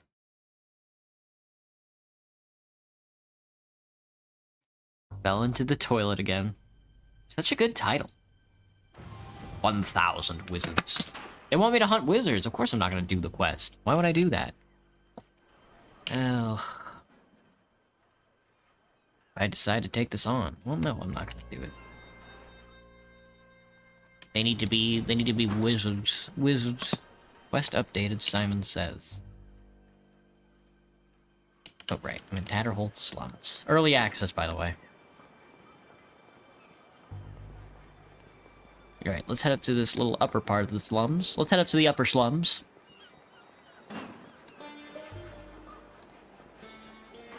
Pump for moving the flushing sewage. Take out the pipe. There's 2 sections of piping in the pumping mechanism. Ensuring secure and leak-proof fit might come in handy, huh? Let's see. Oh, success. You loosen the clamps and securing the pipe and separate it from the connecting piece. I got 2 tubes and a rag. Any slum locals in chat right now? What's your favorite bit of slum? Do I know what time the train leaves? I sure don't. I'm looking for a large orb. You guys seen an orb? Trying to help my orc brother. One pipe? Excellent. Sorry, dear, it's me lunch break. Sorry, dear, it's me lunch break. Tea and crumpets, is it? Bring back the horse. Who's out here using horses? Maybe we should be regressivists. Hello, Earl. What's up with you? Look who the fates have brought to us. Someone with a heart. My friend, will you grace me with your sweet tones and read this newspaper? The last one I managed myself is now an antique relic. Even through the thick growth on his face, you can see that this old man's eyes, white with cataracts, he pats the newspaper beside him. An observation success. Well, aren't you a ray of summer sunshine? Let me guess the headline. I bet it's cutting-edge tech marvels or something equally dazzling. As a former tech maestro, the suspense is killing me. The newspaper's front page reports on the automation factory's urgent need for more workers. The second page lists vacant positions at the facility and also mentions an increase in base salary, though the precise numbers remain undisclosed. That guy's bigger than him? Yeah, giants. Giant. A species of giant. Let's see. Deception. Lie. It says automation factory is shutting down, no more automatons ever. Just lie to this old motherfucker? Ah, the sweet sound of generosity. Love to hear about honest pay for honest work. That place brought us much joy back in the day. For my wife, costly pearls, and for me, the satisfaction of an engineering obsession. In the middle section, you find an interview with a woman accused of poisoning her husband's drink. His untimely demise followed a day of celebrating his promotion at the facility. The woman steadfastly maintains her innocence. An interview with a guy who hit the jackpot on the lottery. Well, lying to this guy just straight up would be so funny. The man laughs raspily. For some reason, he finds the story hilarious. Oh, spare me the absurdity. Why in the new world would she kill him? The man was a hard worker, obviously, and about to be promoted. Which would have meant many lovely gifts, a comfortable life, and the admiration of the whole neighborhood. I bet my stick that she'll be acquitted and hopefully deal with this despicable murderer personally. Go on, please. Turning to the last page, you spy a small paragraph in the corner about a recent serious accident at the automation factory. 15 people were injured and 2 lives tragically lost. The deceased are listed as Harry Huber and his wife, Sharon. The Hubers, you say? Last time I saw her, she was a Preston, like me. But then she insisted on taking her father's name again. Maybe my accident wasn't so accidental after all. This may sound odd, but I owe them my gratitude. If I hadn't lost my eyesight, I'd be dead on the ground like them. It would have been a real tragedy to miss out on meeting all those wonderful souls, including you. Well now, you've been the kindest soul, spending your precious time reading to this old blind fella. I may not have much now, but there were days when my life was full of abundance, and I happened to give a hidden bit of it in a manhole near the fountain. Please do me a favor accepting this small gift. A manhole near the fountain, you say? Aha, I see it. You guys see an orb? Any of you fucking low-down slum dwellers seen like a very large wizard orb around here? I'm kind of in need. Forsaken next stream, Noli releases tomorrow. Blue collar pants, romantic bouquet of flowers, and an old can. An engine oil old can. Possible to read the label. Thank you, my good sir. I will take these and for sure use them to their best. Use them of the best intentions for them. I'm going to assume that there's going to be a bunch of bandits in the back corner over here, because why wouldn't there be? I am a slum local after all, so far. I'm slummed up. I'm slummed up and ready to localize. What the fuck is going on over here? Ow, ow. Strange creature. A strange enchantment surrounds this enigmatic creature. Its eyes are missing, replaced by 2 flickering flames. Yet, despite its supernatural appearance, it emits a melancholy whine, akin to any ordinary sad canine. What's up, good boy? Observation. Determine the nature of the creature. Magic knowledge. Absorb surrounding magic. Absorb this motherfucker's magic. Unfamiliar magic tingles at your fingertips as the dying flame within the creature draws your attention. Someone else's memories weave into your sight. A man enters a hunt, the door closes behind him. The door cycles through the seasons, winter, spring, summer, fall, and winter again.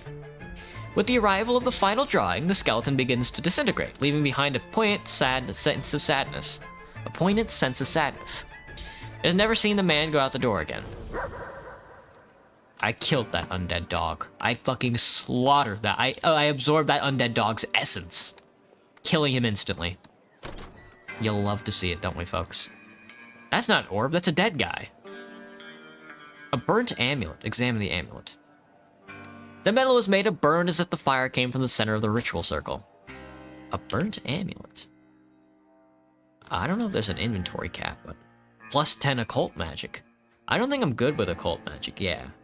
You need strength. You need occult magic with strength. I'm more of a voodoo magic kind of guy, which requires perception. And a little celestial, which requires wisdom. I guess that guy picked up that necklace and then got burnt to a crisp. A small canister of fuel. Now mine. What's with this motherfucker? It turned into a big tumor. Me when I'm a slum local. Hey, you guys come back here often? I'm seeing some bandits. I'm seeing some banditry over here. Let's da-da-da-da-da-do. Alright, my initiative won out this time. My initiative did not win out last time, and that cost me quite dearly. Mage corruption increased. He took the dog! Not the dog. That dog's soul is now gone. Gone by the wayside. I'm gonna kill this guy and take his staff. Holy shit. That was like a big explosive punch. But there are no, sprint. Add extra movement points to the current turn. Get over there, Mick. Show him what for. Punch him in the nuts. Punch, yeah, stunning blow the guy with the bigger spear. Excellent. Nice job. Cast a spell at him.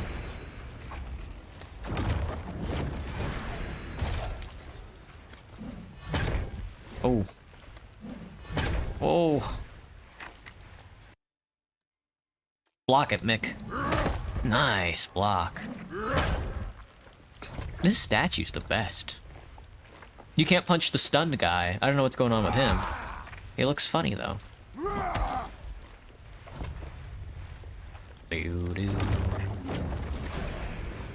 Yes, yes, good poison. Yes, good kill. He's still beating up the totem. The totem has infinite health, it seems, which makes it very overpowered because it just drags their aggro for no cost at all. Poison him. Poison him. Very good. Then spell the sling. And so he was defeated. Now what's going on with this guy? He just died like that? Be funny. Oh, I got his pants! Now we're cooking. My swindler's pants gives me a little deception. But these pants give me, I guess, initiative. Now we're cooking. The bone window. You got food, banana colada? What'd you get? Anything good? Yeah, I guess tonight for me is either pasta or burgers. If I do burgers, I can have a side salad. Well, I guess if I do pasta, I can have a side salad as well. I could go for some produce, I guess is what I'm saying. I love a little bit of greens once in a while. Joshua of Many Faces. Now this guy is more my speed. Alright, Many Faces, what you got going for you? You mind if I take your face off? Let me get a drink. Burgers and pasta? That's way too much. You got Cane's banana. Gotcha. I lived in Texas for most of my life, and I never ate Cane's once. The air is heavy with the aroma of burning incense, and a darkly cloaked figure is speaking rhythmically. Though you can't make out the words, his chanting comes to an abrupt stop as you approach, and he fixes his gaze upon you. Joshua of Many Faces greets you. How may I be of assistance? He shuts his eyes tight and presses his palms to his temples as though listening intently. Never? Nope. I'm told the chicken was very bland, but the sauce is what made up for it. Welcome back, Gibster. Speak not. Joshua already perceives your purpose. Rare artifacts are what you seek, and indeed, you have come to the right place, stranger. Why Many Faces? Can't you just stick with one? Joshua does not possess only one traveler, indeed. You may have already crossed paths with another face of mine. Or our destinies may intertwine again in the future. Cut the theatrical crap. Who are you? No, chill. Whoa! Ooh, basic voodoo headgear. That's what I'm talking about. Let's trade that. You can have some of this stuff. Well, let me see what you got first. Azure Celestial Staff. A sturdy, powerful staff that seems to harbor the power of the stormy skies itself. Works equally well as a club when the circumstances call for it. One-handed. I don't know about that. I'll take it, but... Let's see. Unrestricted Voodoo Chest. 5 Voodoo, 1 Dodge, 5 Charm. I'll take this as well. We'll take a look at it. Voodoo Claws! I see! Oh, it's not a melee. I thought it was like a melee weapon. I was about to freak out. Ouroboros Amulet. Shield Amulet. Green Mamba Voodoo Pants. Basic Voodoo Shoes. This guy is dressing me down. A heart still beating. Of course I'm gonna take the heart. Why wouldn't I? And the feathers. Magic scrolls, dude. Element. Grants a few magic cards. I need the scrolls. Give me the scroll. I'm taking all of your scrolls. I don't know what these do, but I'm taking them anyway. Modifiers, etc. Empty, like, drain this guy's balls.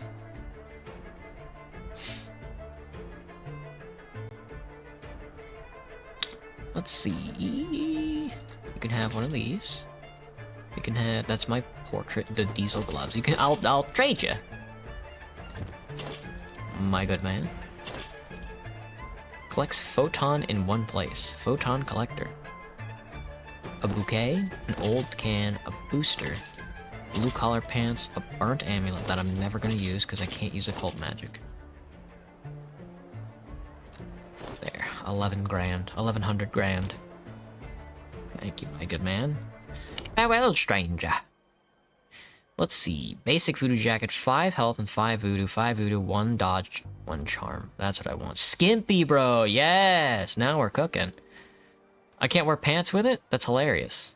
Well, I guess we'll be half naked then. That works. Persuasion and charm's hard to pass up on, but no fedora is a lot better. God, the hats in this game kind of suck ass. And then I guess, can I just use these scrolls? Use. There we go. Element, modifier, boom. Alright, what am I using? Cranial Voodoo Staff, which is voodoo magic, but oh, the Celestial Staff is celestial magic. That's okay. We're leaning deeper into the voodoo magic, though. 2 health, 2 accuracy. Dude, we're going crazy with the voodoo magic. Health. I got this big ass fucking heart. I don't know what to do with it, but I just wanted it. Delicious. Alright, here, take this stuff back. I don't need any of this. You can have the shoes, the staff, the leather gloves. Take it, take it, take it, take it, take it. Thank you, my good man. I will never come back. Females, yeah. Yup, this is some classic video gaming, I'd say. Very classic indeed. Do the feathers stack? I got 5 corruption.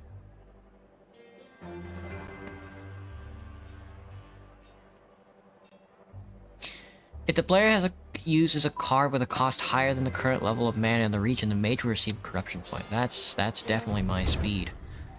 Oh, there we go. Now I got some elements. Now we can make some spells.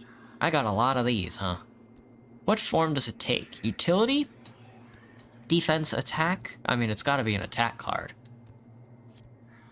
There. Attack, nature, an attack nature spell, a spirit attack spell. A fetish attack spell?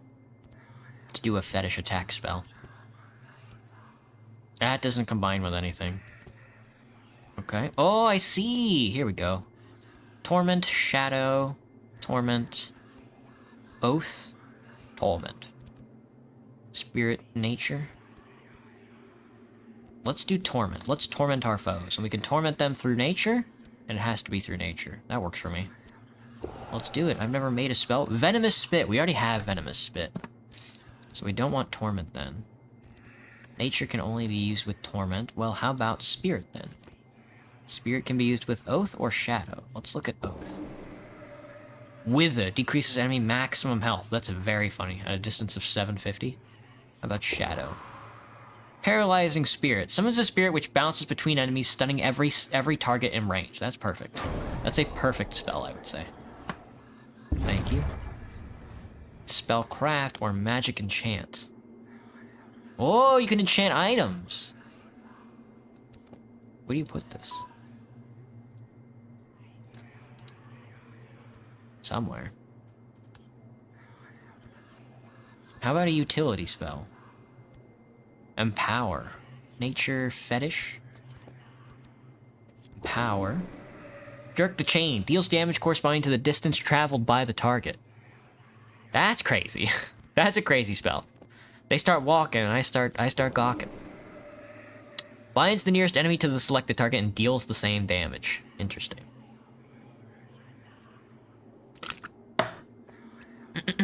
Even when they have armor, they're naked. Feeling sleepy? You had overtime today? Damn, Armor, that sucks. 5 sharpness? Yeah, 5 sharpness and fire aspect too. Alright, no utility cards. And then defense spells. A fetish defense with empower. Curse of weakness. Area of effect which decreases enemy damage. That's not too bad. That's a pretty classic spell. That's the only one I'm running right now. Gotcha.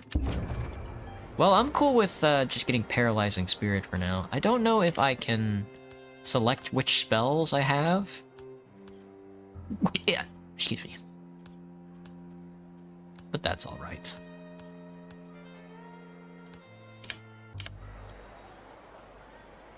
Alright. Thank you. Gotta remember to buy spell scrolls. Those are good. They're also good for re-rolling, rolls. Oh, I got an observation. It must be this rock. This big stone? Looks like an ordinary heavy stone. Mick, pick up this fucking stone. 74, you fucking failed. Ooh, we can skip it then. Mick, pick up the stone. Mick, just keep rolling this until you pick up the stone, man. Mick, I think you can do it, eventually. 83 is a big one. 8, that was close. We need at least 3. We need at least 1. We need no more than 3, rather. We can do it. I can just keep re-rolling. They aren't gonna fail me.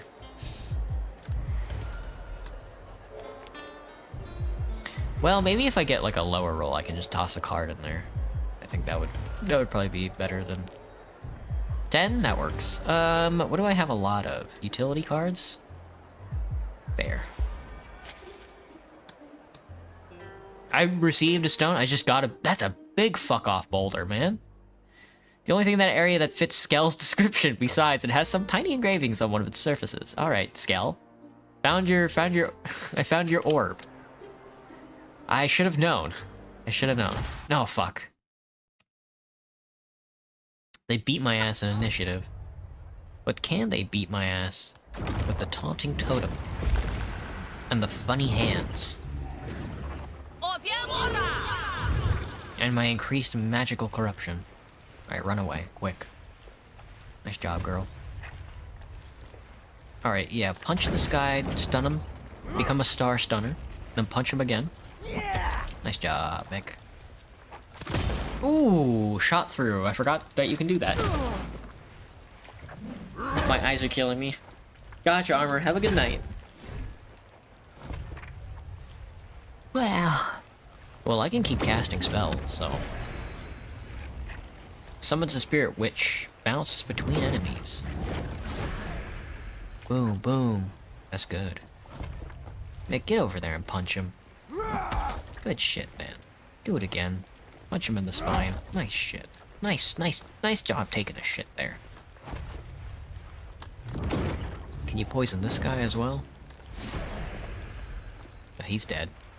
Whoa, don't stop yet. Keep throwing spells. Nice job-ish. Punch? 9 damage. Come on, Mick. What the hecky? You'll share in the wealth with us now, won't you? Won't you, mate? He had high-tech goggles. The goggles, they do nothing. As I am told.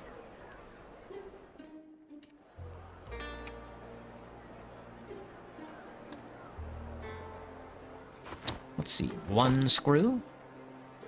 And bolt. And bolt. Another slum local. Another garbage can to loot. Another cop harassing people. Another garbage can. I'm feeling like Stell and what's it called? In Star Rail. Do I want a question streamer? That's on you, man. Alright, was that the slums? Looks like we walked around the entirety of the slums so far.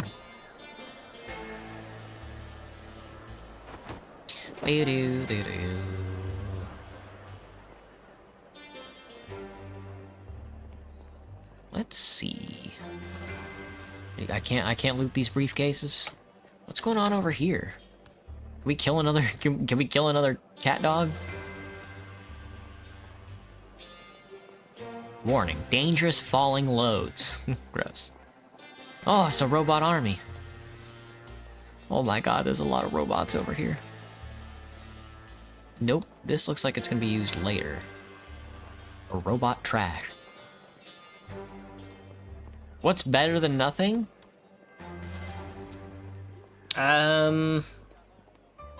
Shoot, I don't know.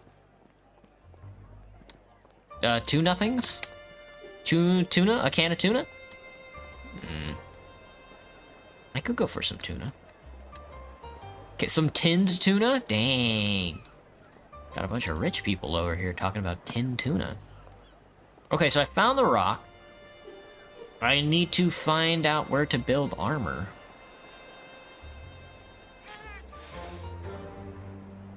Unless this guy... I didn't sell the armor, did I? I might have. Well, whatever. I got a heart, and that's all I really need.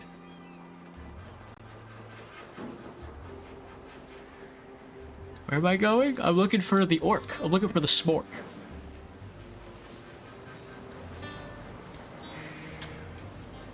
I'm gonna be honest, I was not expecting to find that rock way back there in, like, the corner. Let me mark it on your map, he says. And it's just like, where? Cocky Joe. Boys, Cocky Joe.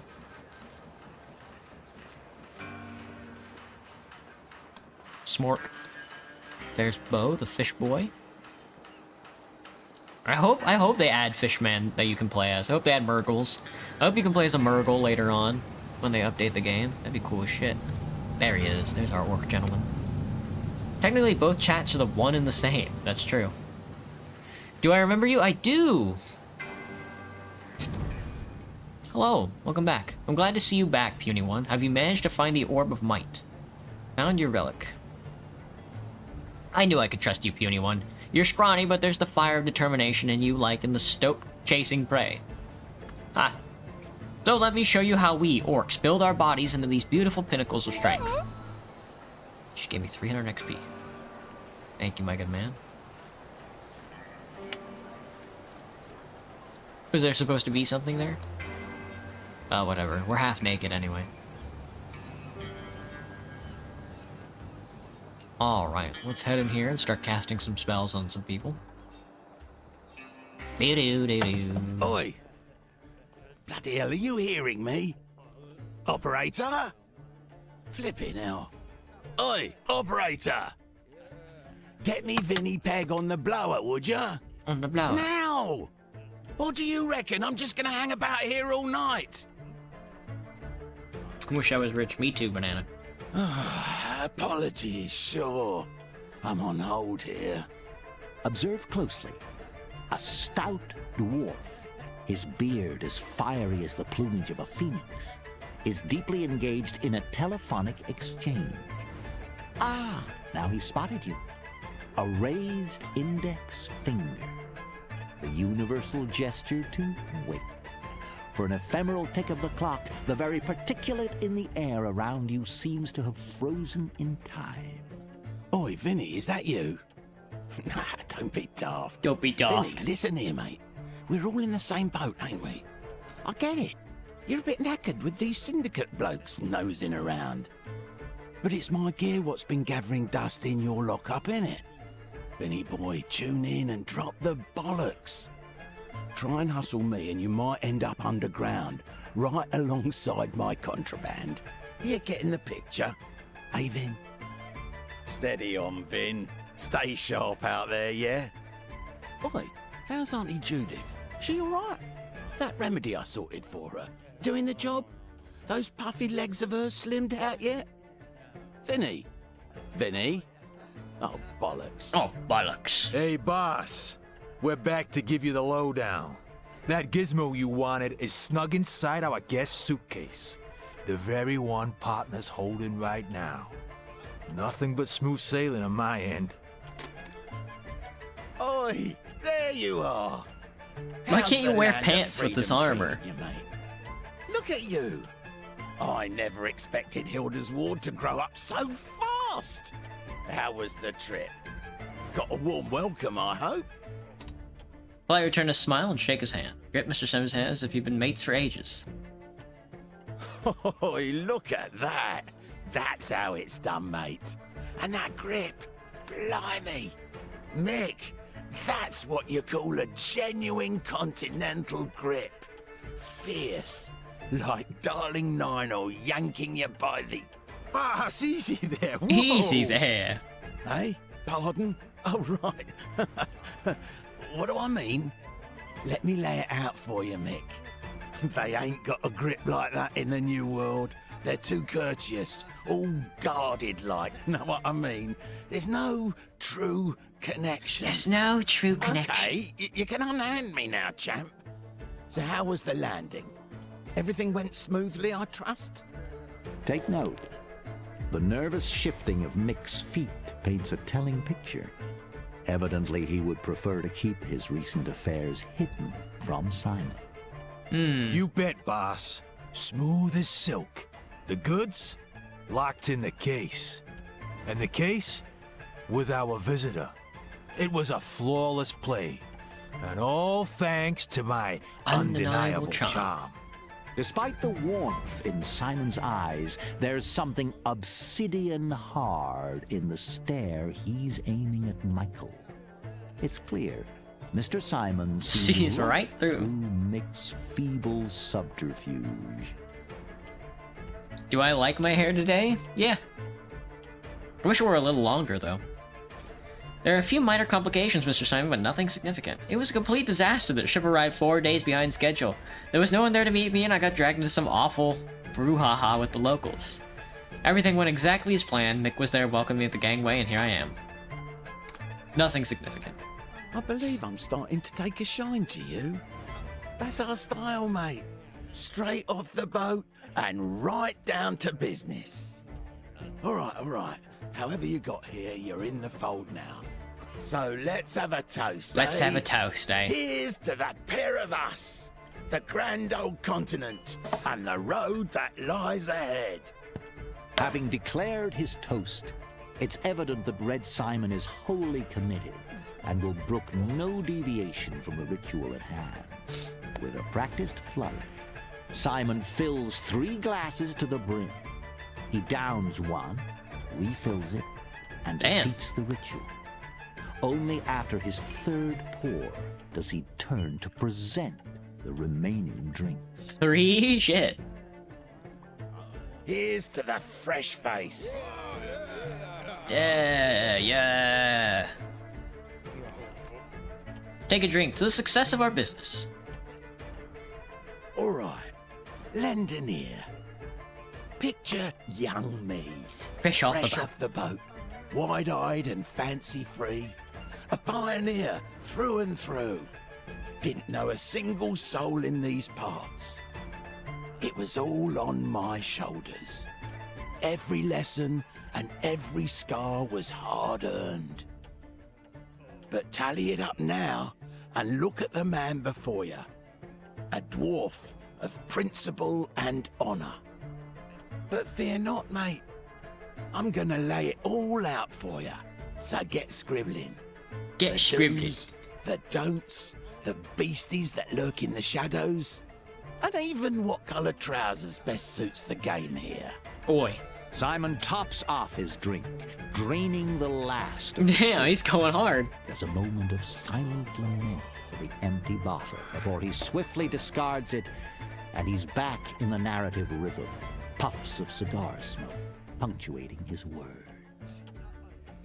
You got any clue at all what the New World's game is, mate? This bloody continent. It's a massive metaphorical melting pot. And it stews up every sod that lands here. Every last one. Stick around and you're stamped with the Citizen of the New World label, see? Citizen of the New World. Wizards, tech heads, sketchy figures, ladies of the night, and yes, even those pesky goblins.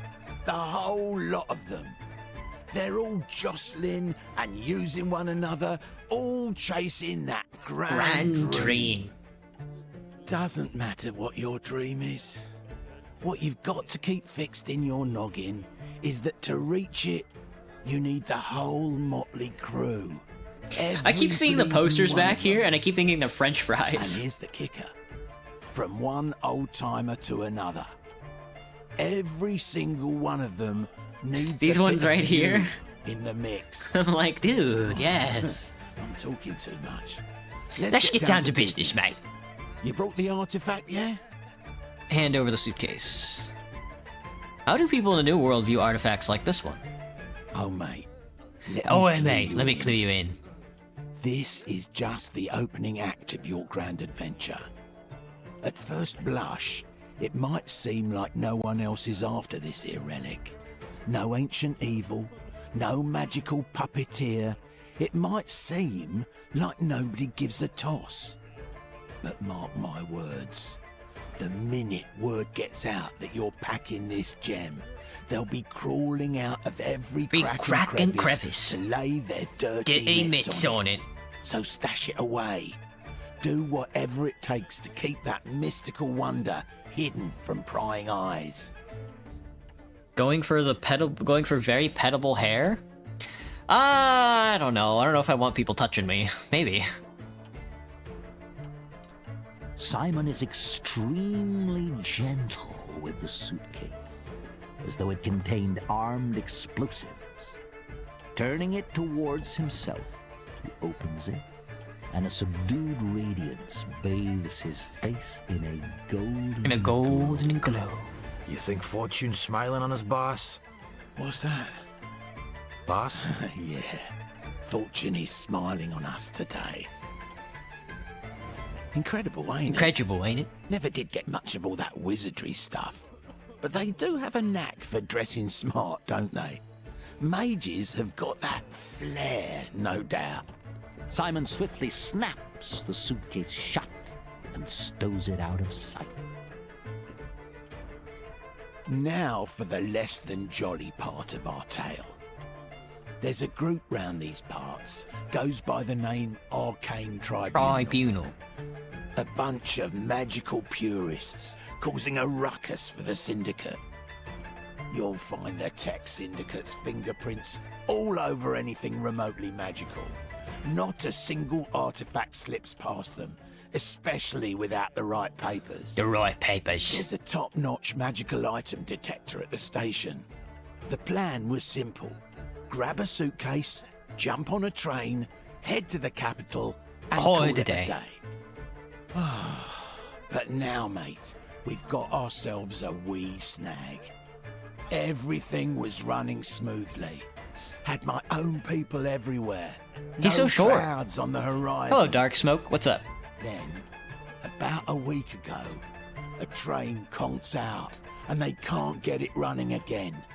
Director Zindo himself drops in and takes charge. Now his lot's taking over all the key posts at lightning speed. Absolute migraine for our little operation, I tell you. Do I ever think about kicking a zombie child in Minecraft? I think about kicking regular children outside of Minecraft. In Dying Light, you can kill a baby zombie by running them over. Who are the Arcane Tribunal? So, those bloomin' Syndicate brass planted their own bloke, Alazar Cogsmith, right in the supervisor's seat. And what's his first move? He sacks my bloke, of course. My Tobias is a fine fellow, and never one to pass up a drink. Could hold his own on just about any subject. And when it comes to running the magic detector at customs, he always knew how to keep his mouth shut and where not to poke around. You follow? Now we've got this fresh face, Harold Fugar, with his own agenda.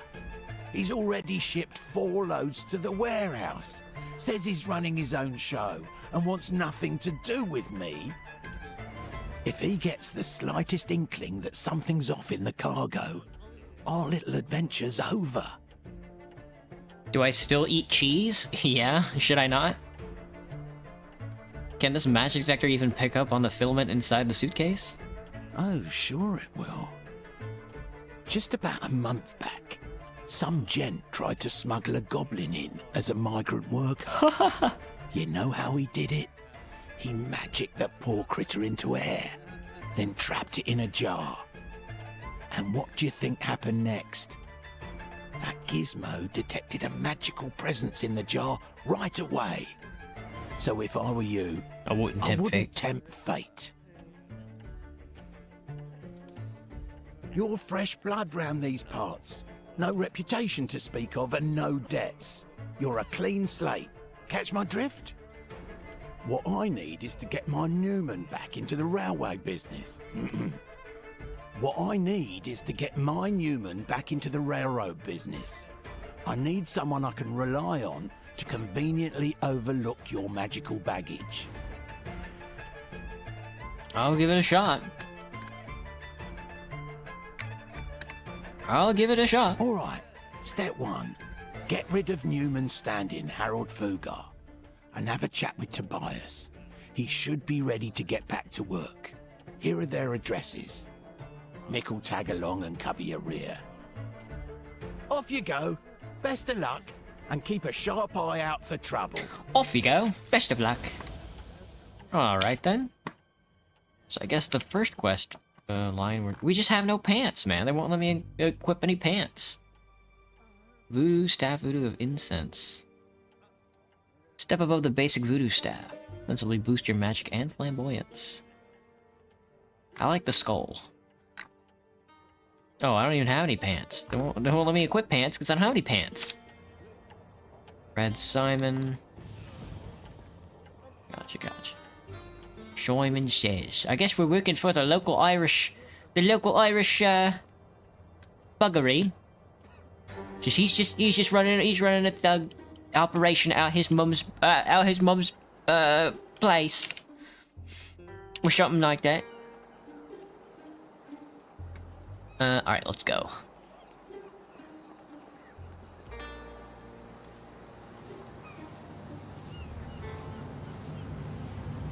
Oh. I was gonna say our orc friend left, but he didn't. Meow. Find Tobias Newman, find Harold Fugger, Toby's replacement. Tobathy? We're looking for a one Tobathy Newman. Alright. What you got for me?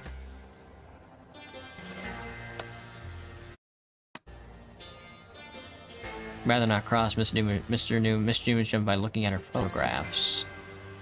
And how? It's very red in here. Oh, hello! Mr. Green Fairy.